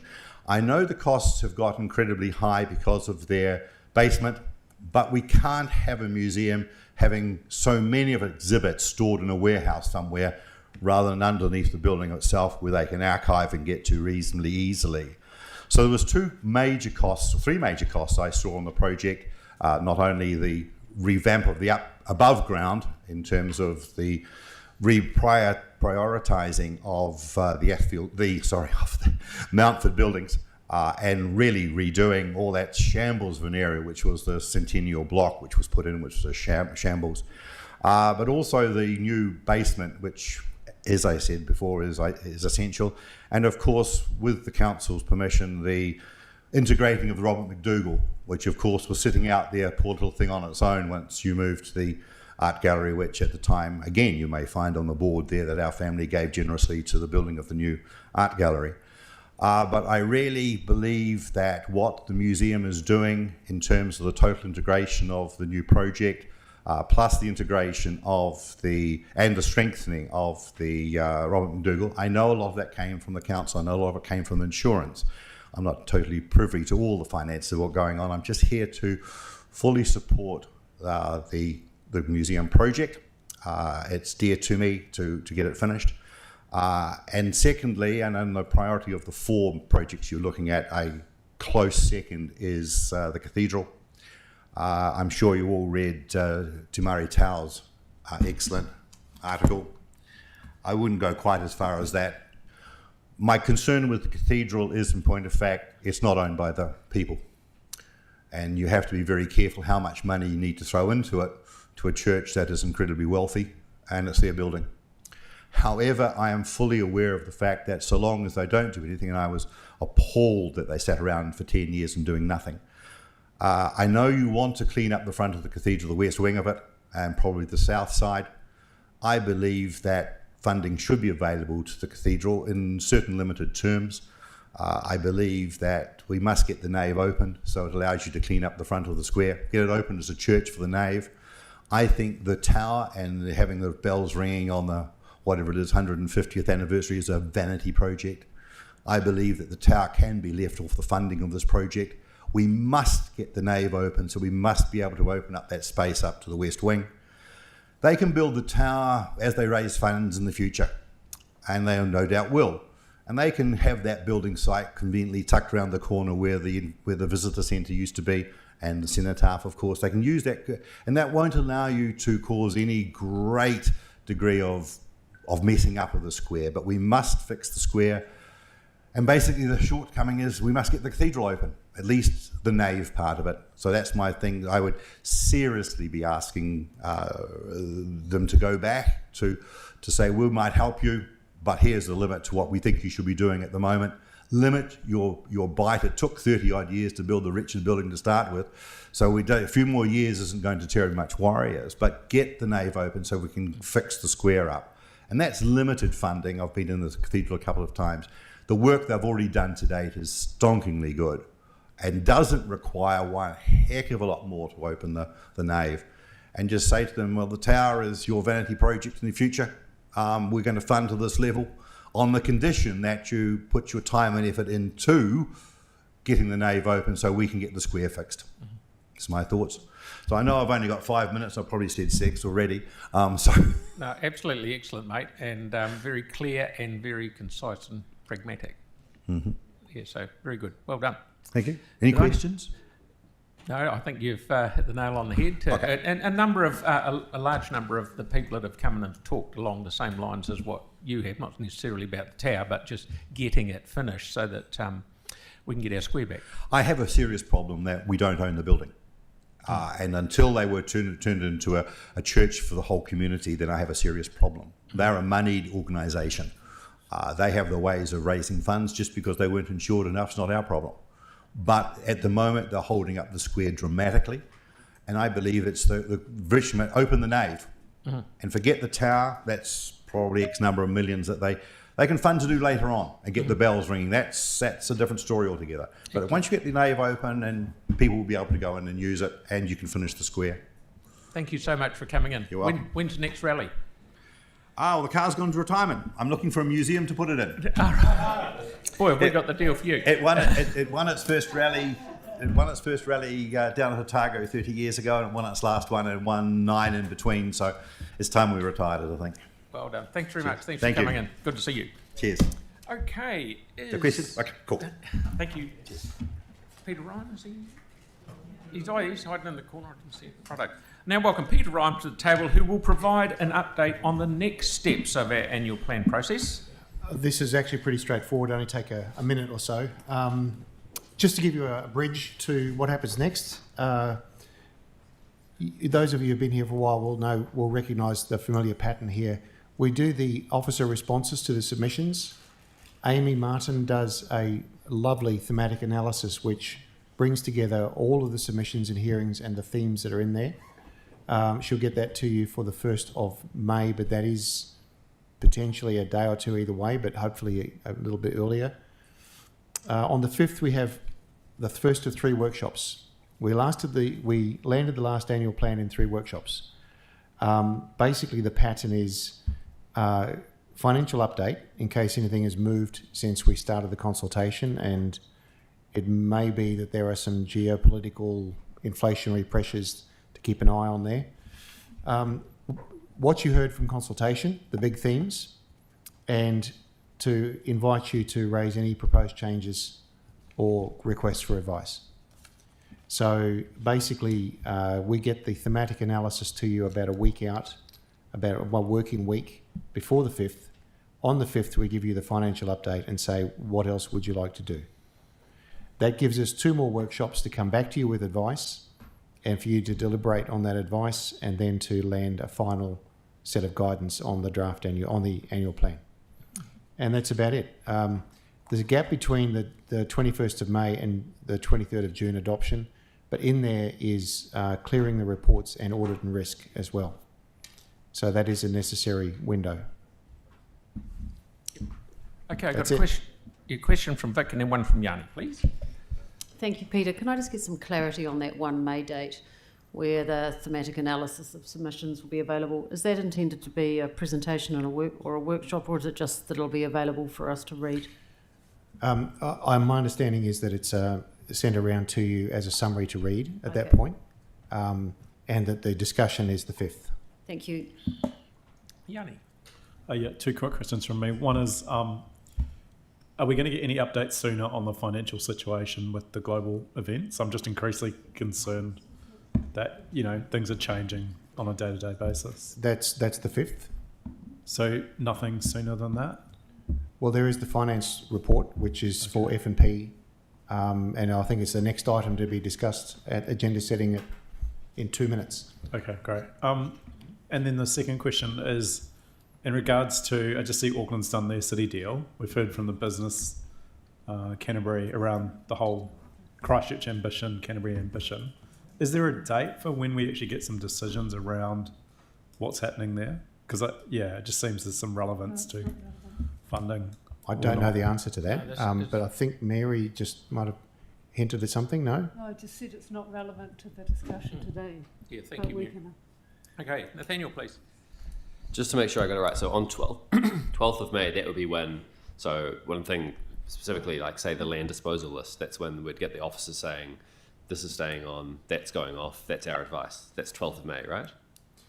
It's potentially earlier than that because the financial update should include anything else that we're trying to add there. Oh, cool. So, look, I'd need to check in with Bruce, but it's either the 5th or the 12th. Great, thank you. And Tyler, online, please. Phil, Hey Peter, can you hear me all right? Yep. Hey, just a quick question: when we may get access to the redacted submissions as a whole in the Big Tin Can? Potentially one for Kathy or Sam. I'm not sure. Kathy might come up and may have a clue for you there. I'm not sure. Okay, no worries. All good. We're still just working through those. We would hope to have them available for you on the Big Tin Can by the end of next week, but if we can get them sooner, we will do. Oh no, that's great. Don't stress too much. Just more hopefully before the 5th of May is the. Okay, thank you. And Mary would just like to have. Just because the hearings have come to the end, I just want to acknowledge Sam, Kathy, and the entire team. They've processed over 6,000 submissions. Yes, so the whole thing ran like a well-oiled Swiss watch, didn't it? Unbelievable. It's 6,100, isn't it? Over 6,100 submissions and emails we've dealt with. Yep. Okay, all good? Pete, you're happy? Right. Thank you everyone who submitted and presented on our annual draft plan this year. Meeting is over. Let's stand for our closing karakia.